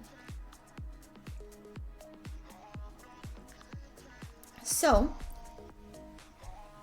Ellen Carlson is a doctor, but she hardly plays anymore. Oh, is that his sister? That's pretty cool. So, yeah. Anyways. Shall we look at the second game? This one was my favorite. It was actually very short. It was only 26 moves. So I was playing white, and I had to basically just get into like the right mindset after that loss. And I thought that I would just think, why did my camera do this again? So sorry. Happened again. Oh, she's the reason Magnus wanted to get... Yes, I think I've heard that story. I just didn't know her name was Ellen. But I'm waving my hands too much today. Yes, I think so. Yes, Hu Yifani I know about. I know that she's a GM and a professor, so I think she has a PhD. This one I knew about. I think it's super impressive, by the way. I think she's amazing. Frederick Friedel talks about her all the time to me, and I admire it. So, I speedrun you through this one.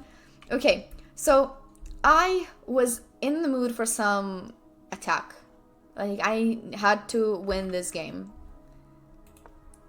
So I played d4, knight f6, c4, e6. I knew my opponent played Nimzo, so I went for... This was my prep, basically, that I wanted to go for knight c3, e3. This is a very typical line, and now I think the main moves are like bishop d3. Yeah, I think bishop d3 is the main move as far as I remember. Maybe there's some more Nimzo experts here, but I played bishop d2, and my opponent was surprised, so I don't think this one is super popular, but I like this line. I played it once. Knight e2 is another, yeah. I've played this once before, and I also got a pretty good position against an IM the last time I played it. Can I play knight f3 on move 3 to take him out of the Nimzo? Yes.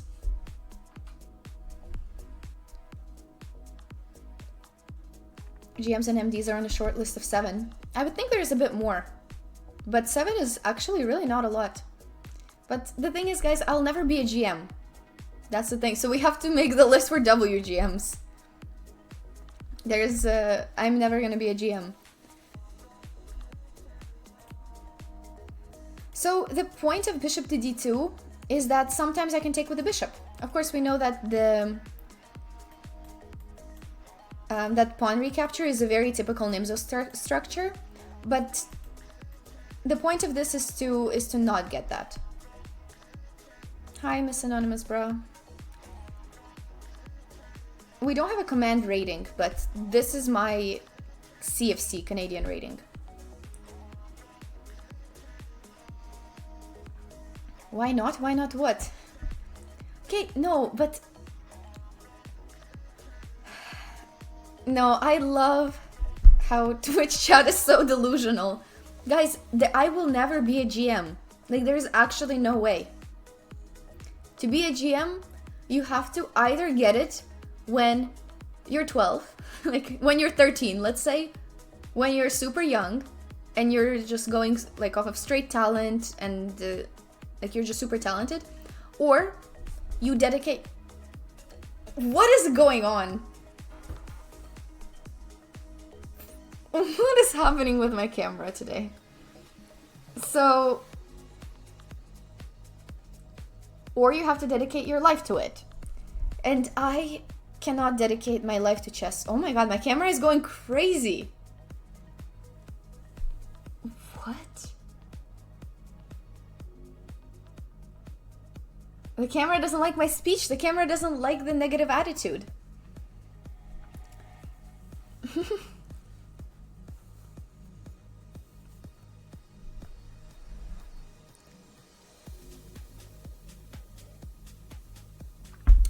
No, I totally think that maybe other people can do it, even though it's already very hard after you're, like after a certain age, it's gonna become really hard.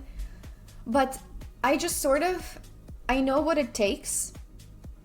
I know what it's like to live as a, you know, competitive or professional chess player, and I just know that that's not the life I want. And even if I put, like, even if you dedicate your whole life to chess, even then, being a GM is not guaranteed. Even then. So, I think it actually takes more than that. It takes, like, let's say 8 hours a day to chess. I think, honestly, more. But it's not even about that. It's a combination of everything. It's like, do you have the resources to do that? Like, do you have resources to do that? To travel to tournaments, to play in norm events, to do that constantly. Skill issue. It is a skill issue. That's why I said I did not get it when I was 13. I got to around 2100 when I was 15. And that's where I've stayed since then.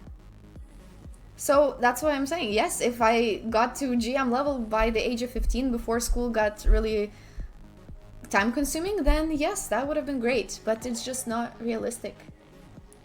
Thank you, Murad, for the follow. So that's why I'm saying you need resources to go to tournaments, and you basically have to invest all of your time and life savings into something that is not even guaranteed, and that you might not even get it, like the GM title. And it's very little reward. Like you don't make money as a chess player, especially as a norm seeking chess player who's trying to get GM norms. You don't make money. You have to sacrifice your time with family, which to me is very important, and I don't want to be grinding chess when I'm 40. Until I'm 40, let's say, and still chasing IM or GM norms. And yeah, you just have to sacrifice a lot of things. You have to sacrifice another career, which to me is also important. So I actually, because I've done so much chess throughout my life, I still love it. And as I've said, I talk about this a lot, that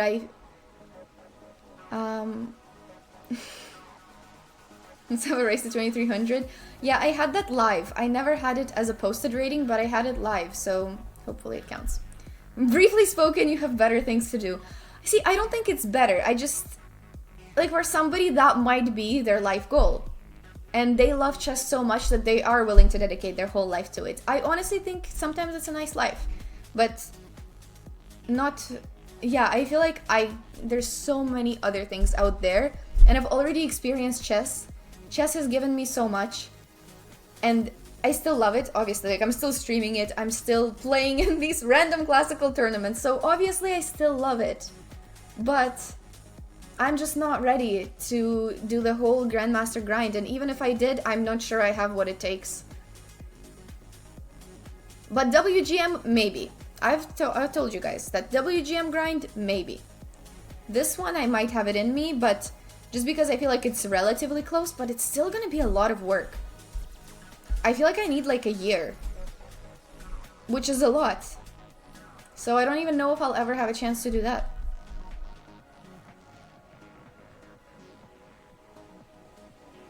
Anyways, point is, there's other things that I can do with life, but I still like chess. So I appreciate that the chat really believes that I can become a GM, but that's just not true.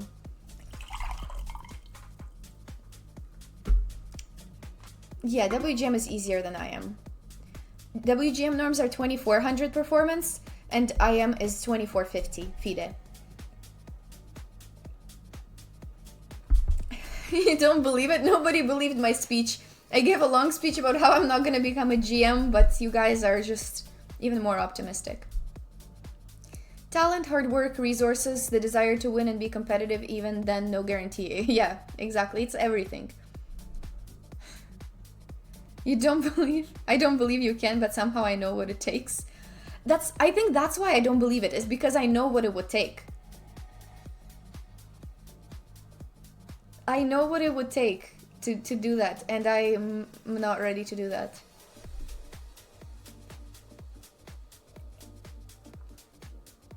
I think I have the passion, like I love chess enough to do it, but I also have other interests, and I feel like only living within the chess world would be super limiting. It would be so limiting to only study theory and go from tournament to tournament. It's a nice life. A lot of my friends live this way. But it's like by sort of like seeing how they live, I feel like I'm really happy that I didn't choose that. I think their life is great and everything. I think being a professional chess player has its own perks, but it's sort of like, it's rough because you depend so much on results.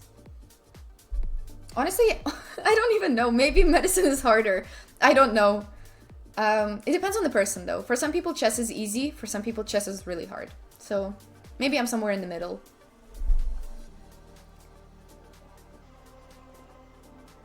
I found it easy until 2100, and after that, I would have to study. Mostly downs. That's not what I meant. But yeah, guys, I'm not quitting chess, and that's not the point. I'm actually still playing competitive chess, and I do play on the team. I do play whenever I get an invite to a good tournament. I still play, but it's just not tied to my professional career, which I think makes it better.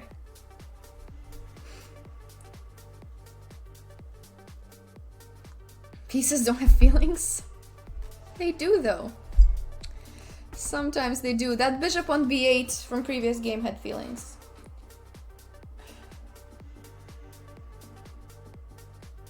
Name the Twitch account to GM Sveta. I actually don't like when people do that. I feel like that's fake advertisement. Why would you claim a title that you don't have? Okay, I didn't mean to shade. I didn't mean to shade anybody or anything. But I just meant that I wouldn't put it in. I didn't mean to shade. I realized that after I said it. Anyways, back to the game. We've been stuck at bishop d2. I was just saying that I played a nice line. Bishop d2, that was my prep. And the idea is to take back with the bishop, not with the pawn, and not get this double pawn structure. But the ideas are very similar. The bishop is still gonna go to d3. You can still play knight e2 or knight to f3. So same ideas apply. Now black has a few moves. He has d5, c5, maybe b6 even. So there's a lot of things that black can do. You thought after bishop b4, queen c2 is what some computers suggest? Yeah, queen c2 is another line. I mean, that's a totally different line. It's a popular line nowadays. It's just different. There's a lot of these, and you sort of try to find something that would take your opponent out of book. And I think bishop d2 did take him out of book. Queen c2 is a good line though. I think a lot of people play it. So now he plays c5. So after some thought, he chose to play c5. And here I still knew theory. I knew that we play a3. And now the bishop has to take, because if they don't take, then we'll take this pawn. And if they take here, actually, it's pretty interesting that we take not this pawn, but actually this bishop. And that type of position is also pretty cool. So that also existed, but I think the most obvious move is to take on c3, which is exactly what my opponent did.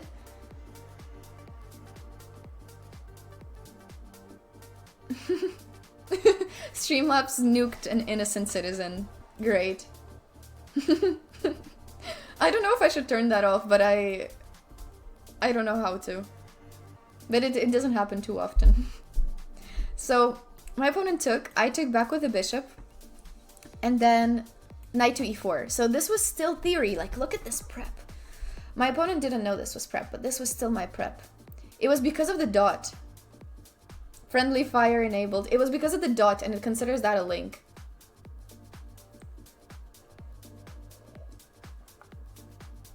So knight e4 he played, and this is the main move. So I knew that knight e2 is now theory. Logical. Oh. I thought you were praising my move, but you were just saying logical, stupid bot. Okay. But knight e2 is logical. So even though I just gave the bishop, there's no point in really saving this bishop, but we're just going to, if they're going to take, we're going to develop the knight to a better square, and we're not going to double the pawns. That's the whole idea of this opening. So knight e2 is a move I still knew, but obviously your move is logical though.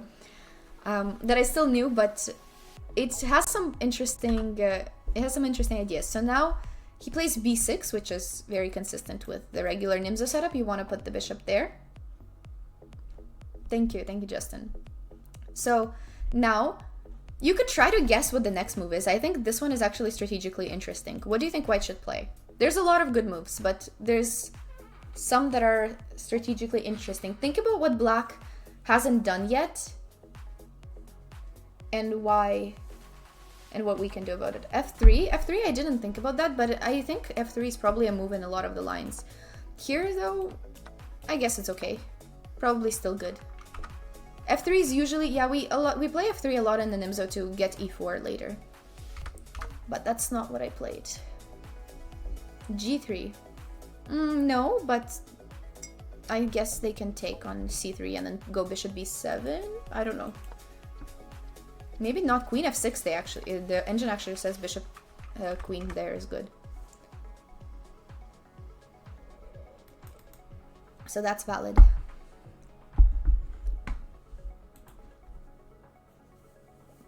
Queen c2 feels like a move. Queen c2 is a move in a lot of lines, but not here. I did d5. Yes, exactly. d5 is the move. Only Mike named it. Yes, d5.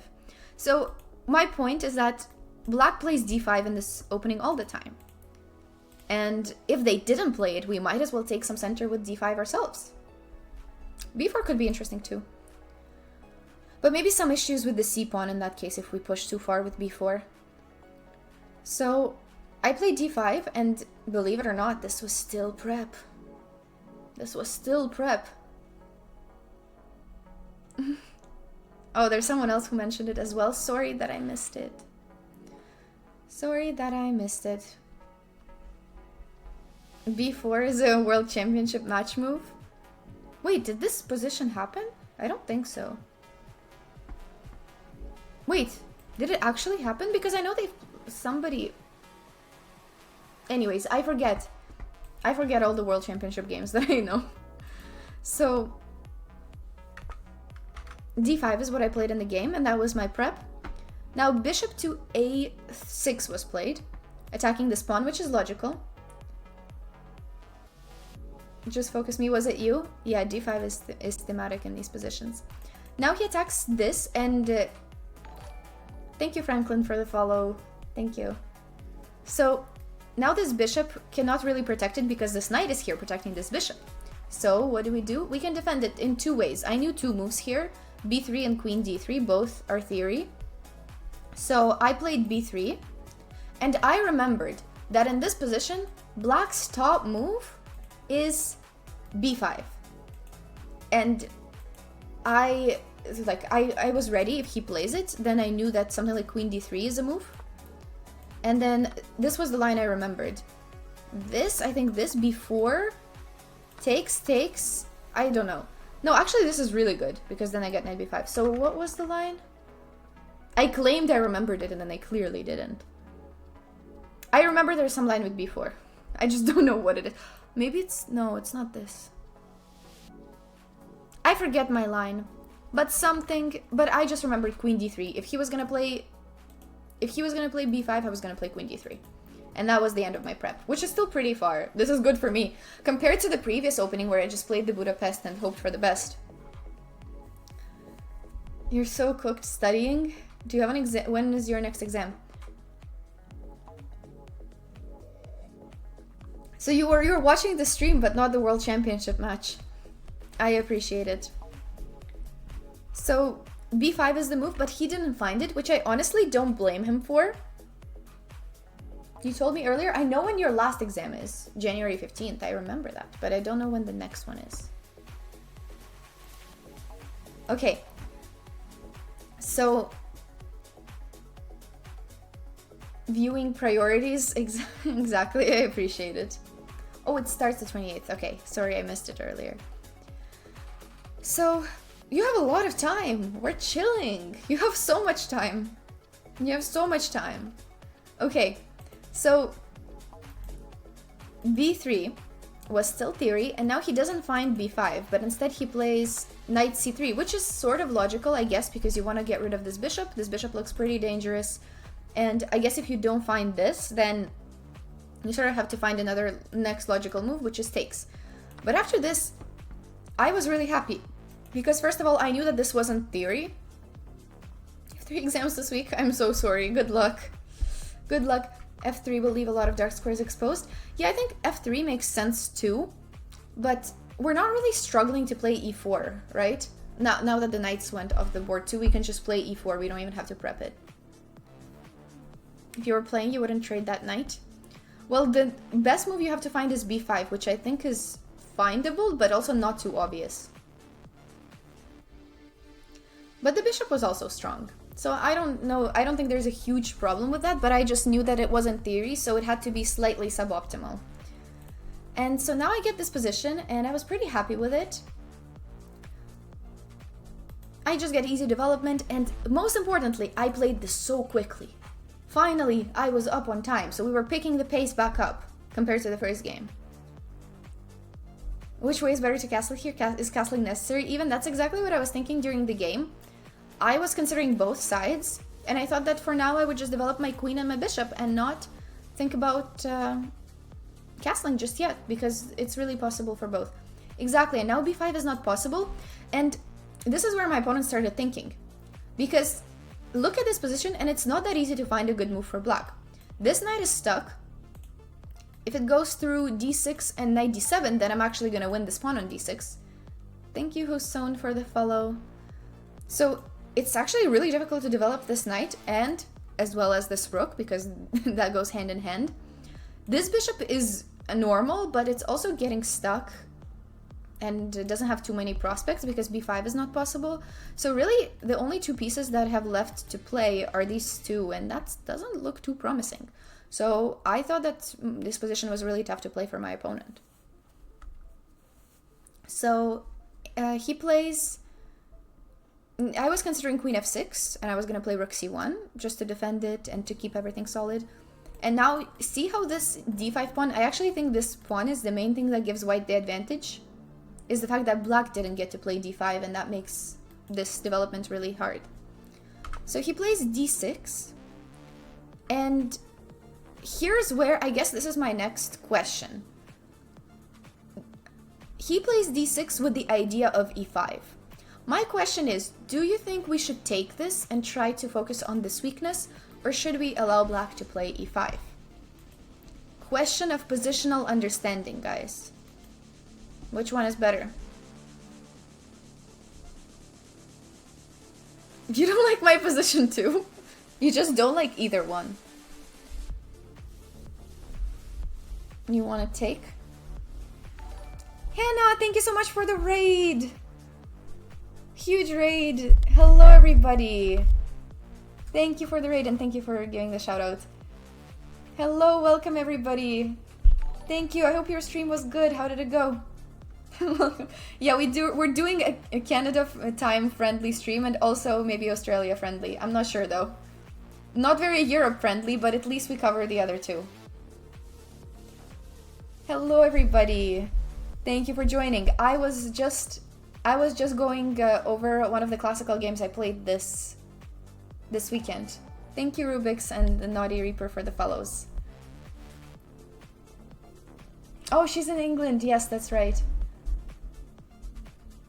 Good night, good night. Thank you so much for the raid. Hope your stream was great.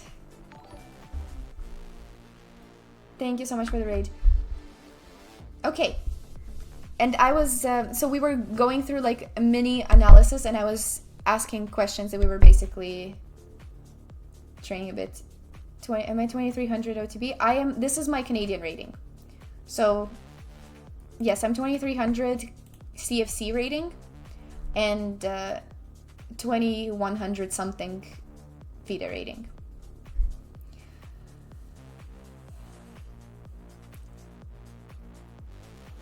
But I took quite a dip this for the last tournament that I played. But it's okay, we'll come back. Thank you, Wilkin and Troll Marauder for the follows. Yes, WIM is my title. So, do we like this format? As we're going through the game analysis, I'll ask you guys a question and we take answers in the chat. So, right now my question was, take on e6 and try to focus on the d6 weakness or allow black to play e5. I was playing white in this game. Thank you, Dr. Poopies, for the follow.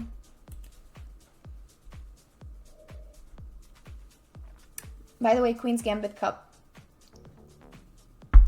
Take all day. Okay. Very confident in taking. Although some people are saying allowing e5 is good. You think I have this position in your prep? That's very deep prep. That's quite deep prep. My prep ended when black took on c3. Do we want techno or do we want house music? Because I was just playing house, but the playlist ended. Techno or house? I guess I'll do house again.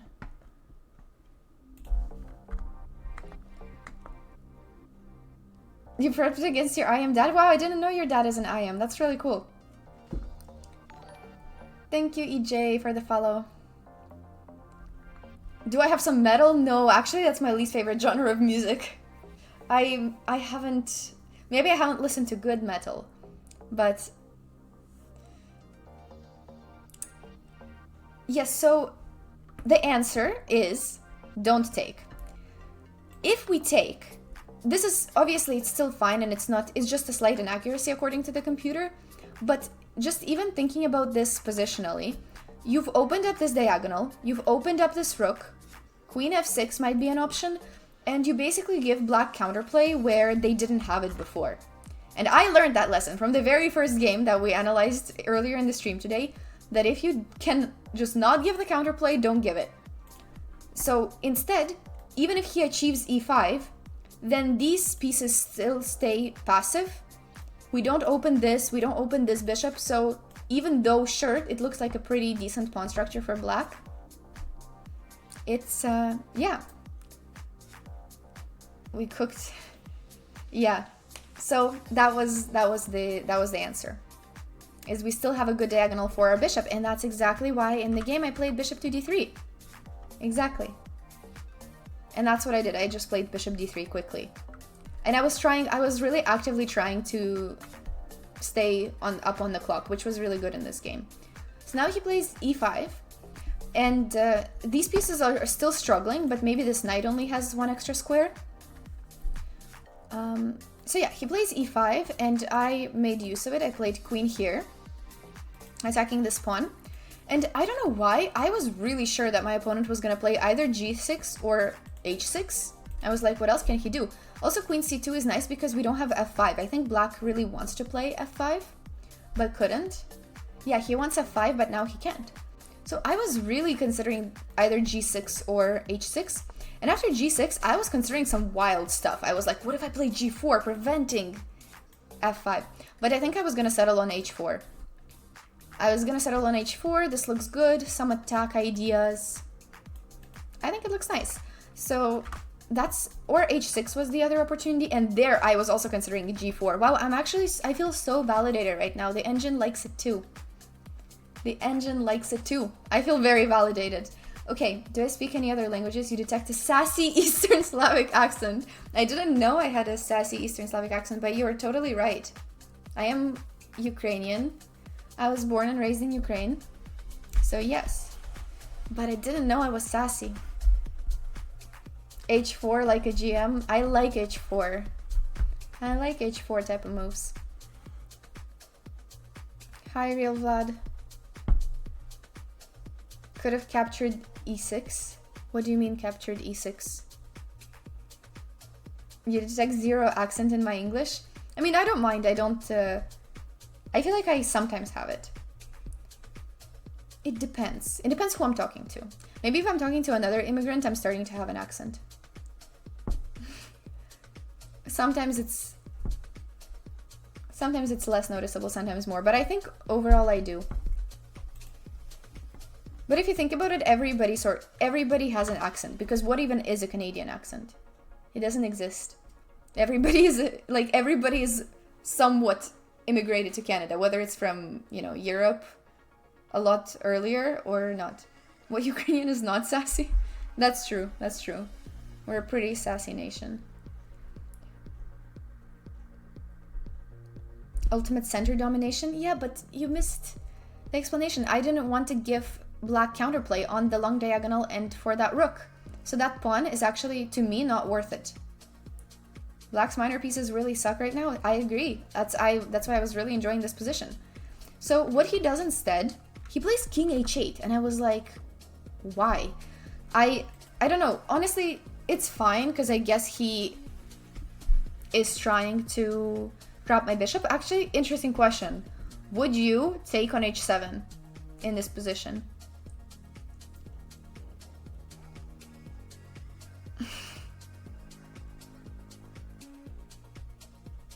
Did I see Musicek playing chopstick chess against Rosen? No, I didn't. I actually didn't. But I think I probably saw it on somebody's story. I think I saw it on Charlie's story. In a blitz game, maybe. That's a good point. h4 first, then you'd consider it. Okay, exactly. I played h4 in the game, and I think that's the best move. So if you play bishop here right away, then there's g6. And this position is definitely worth consideration. Thank you, Spiritual Dimension, for the follow. So this is definitely a position that's worth considering. And you do get 3 pawns for the bishop, which is enough compensation. But the thing is, why would you do that? Because you already have the piece domination, so doing something like this actually gives the opponent counterplay. And we learned our lesson from the first game, so we're not doing that again. Thank you, Jibril Ba, for the follow. So there's some queen f6, knight d7, and somehow black's pieces get active. So yeah, and only our queen is a lone warrior here, and it's not gonna mate. Unless black plays rook g8, and then we mate, but other than that, the queen cannot mate on its own. So, yes, exactly. You don't want to generate imbalances when you're strategically better. And we are strategically cooking. We are really strategically cooking here. So, I played h4 first, which I really like. And I also played it quickly. Like, this game, I'm just really proud of the time management. And guess what happened? This game, I was the first game to finish.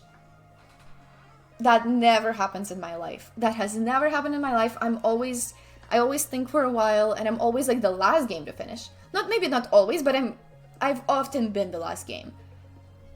But the first game to finish is something super unusual for me. So we really picked up the pace, which is why, sure, I'm not happy about how the first game went, but maybe it taught us something. You said that was because I've never been the first game to finish. It is something unusual for me. Maybe it's not something to be proud of, but that has never happened to me. Thank you, Jimmy White, for the follow.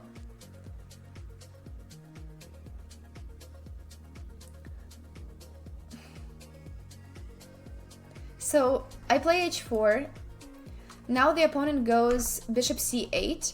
And what do you think should be the next move? So the opponent is clearly trying to play f5. And now I want everybody to calculate and tell me your thoughts. Did I get a reward? I got nothing. I got nothing. I got my solid +3 points FIDE rating. I hate it. I hate that you have to grind the whole game for a +3, but it happens. It's okay. It's okay. Bishop f5 ourselves, maybe? Yes, that's a good candidate move.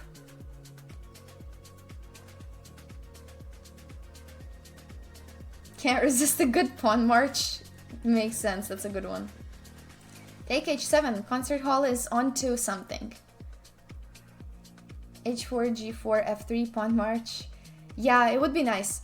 But I think if we start with f3, then they play f5. Long castle. Rook h3 and somehow attack. I mean, long castle is an option, and I considered it, but the thing is, why do we castle? We castle to get our king into safety, but my king is chilling, so why would we spend a move on castling? No one plays this tournament for FIDE rating? Yeah, of course. I think nobody plays this tournament for rating. You go there to lose rating, so I was ready for that. I don't know who gains. Well, somebody has to gain for everybody else to lose, but I honestly think that the higher half of the tournament generally loses rating and the lower part of the tournament generally gains rating. But it's not about the rating, it's about practice. I think all RA tournaments, RA is the center that I play at, I think all of them are more practice tournaments. Okay, so that was enough reflection time. What actually happened is I took an h7 and this was the right move. And I calculated for 18 minutes, but this was good because at least I finally got to a normal time management and only calculated at a critical moment. So everything else, bishop f5 is a good move, f3 is also a good move, castle is decent, I think. So all of these are the right ideas, but there is something a bit more concrete with bishop to h7. Bishop h7, now either black has to accept that they just lost the pawn for nothing, or they have to trap the bishop, which is what my opponent did, and I honestly think that, yeah, you kind of, if you're gonna play this, then you sort of have to follow it up with g6. Still the first to finish? Yeah, my game ended in 2 hours, which is not a lot. Thank you, DXD, for the follow. So now g6. What's our move now? Let's start cooking.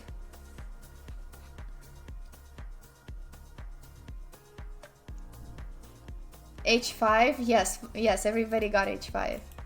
h5 is the move, and this is basically what I was calculating during the. You know what's wild is that the line that happened in the game is actually what I calculated from bishop h7. It feels so good when the line you calculated actually goes on the board. So the game ended exactly in the line that I calculated. So you're better than Bobby Fischer. Only this is a high IQ joke. Only the real ones know what happened to Bobby Fischer on h2. So g6, h5. And the next lines are sort of forcing.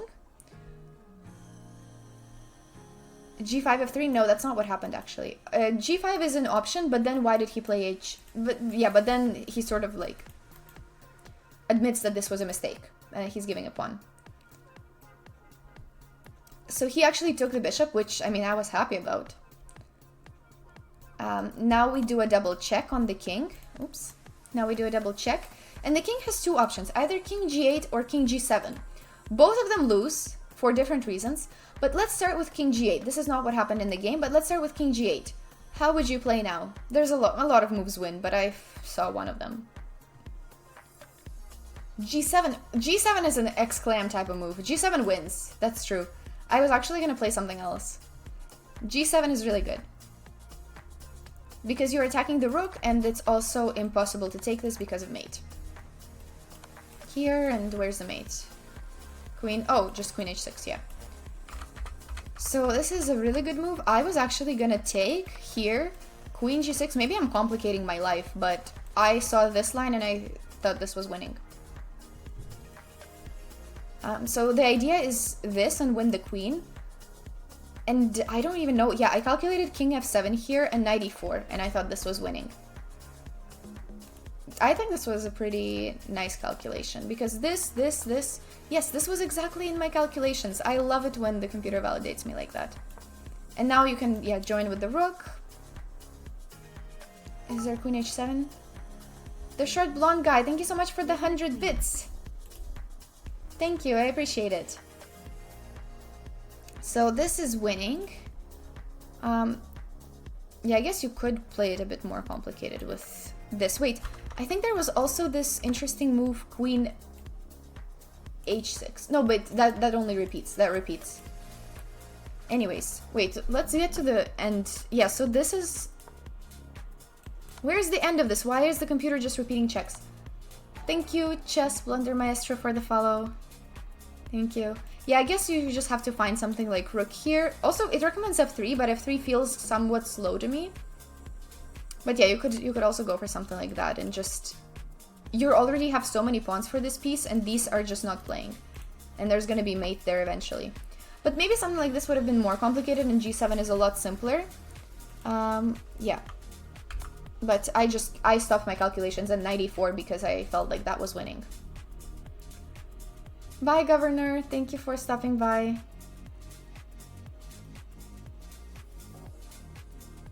Yeah, that's really nice. I obviously didn't calculate that far to queen f3. But that's what I intended, even though g7 is a lot simpler. I was just gonna take and play queen there. But what happened in the game was king here, which I guess you could also try to find it from here yourself. What's white's best moves? Well, first move I think is pretty obvious, but maybe it's what's after that. That is a bit more of a challenge.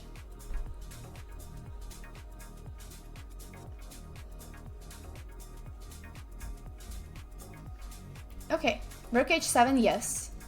We got rook h7, that's good. So now the king cannot go back because this is just a very simple mate. So instead, the king goes to f6. And here is, well, there's a lot of moves that win, but I think mine was very nice. I don't have a books command. Oh, g7 here? G7 here? I wasn't sure that it worked. Maybe it does, but some sus ideas like that is not something I want to deal with, to be honest.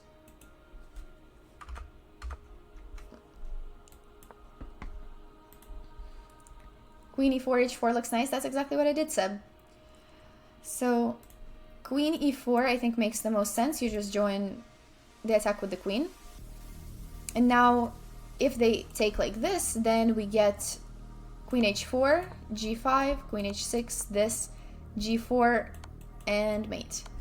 This one would have been nice. This is a nice puzzle rush type of tactic, I think. So they cannot take, and honestly, I think he played basically the only move that doesn't checkmate him immediately. So because queen h4 is a threat, you have to run away with the king. And now I found a line that under-promoted. I finally got to do an under-promotion on the board. Which I don't remember the last time that has happened to me. And plus I saw this from the moment of bishop h7, which I was so happy that it actually worked and that it actually happened in the game. Bishop on g8, no, it was not that. That was not the under promotion. But obviously it's about the g pawn, that's the only pawn that can promote right now. So g7 is what I played first. Then, wait, no, I didn't. I'm lying.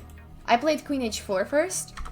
Here, g7, and after they took, I under-promoted to a knight with check.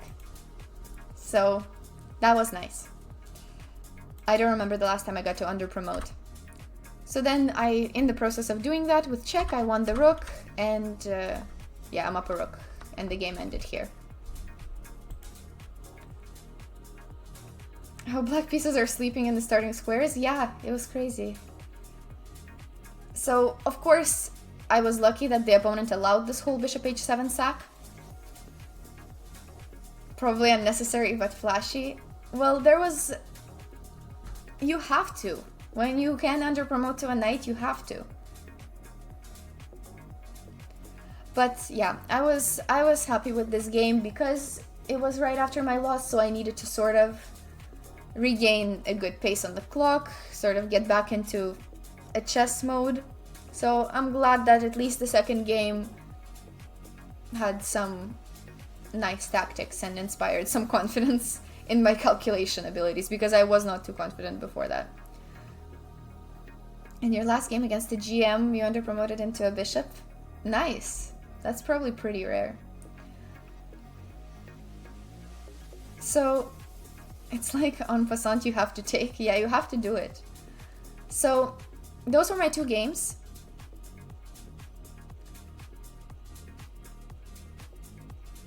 Wasted a bunch of time in a tournament thinking if somebody should under-promote. I think it didn't matter. No, probably... I don't think opponents feel insulted when you think.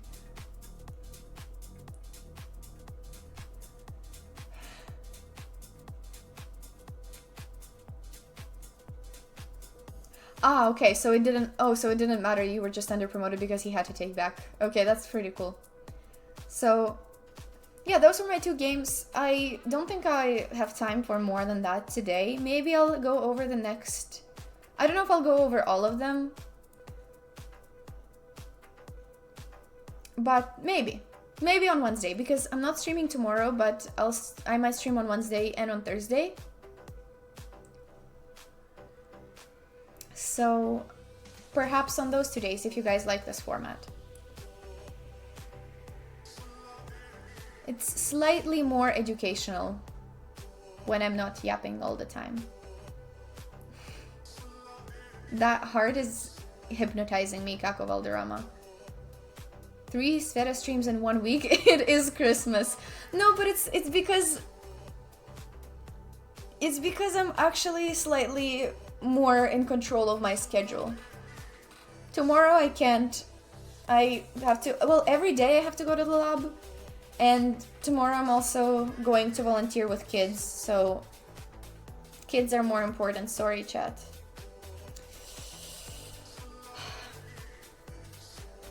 Always good to meet new chess people, yeah. I see a lot of you guys came from the raid, so thank you for sticking around.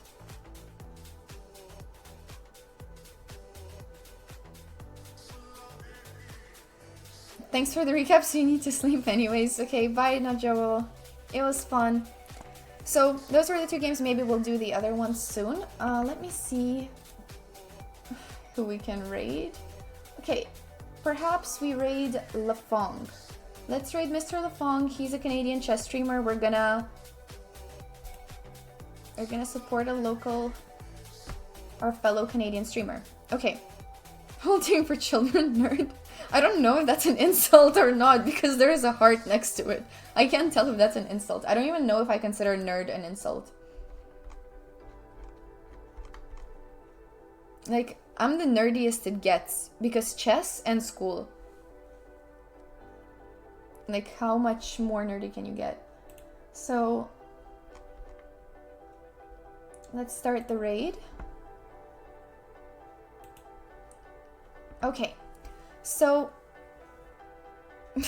local, well, he's in Montreal, so not kind of close. I used to live in Montreal, so it counts as local. Okay, thank you guys for joining my recaps. It was really fun. It was really fun. So, no stream tomorrow. You guys enjoy other people's Title Tuesdays. And I will be back on Wednesday.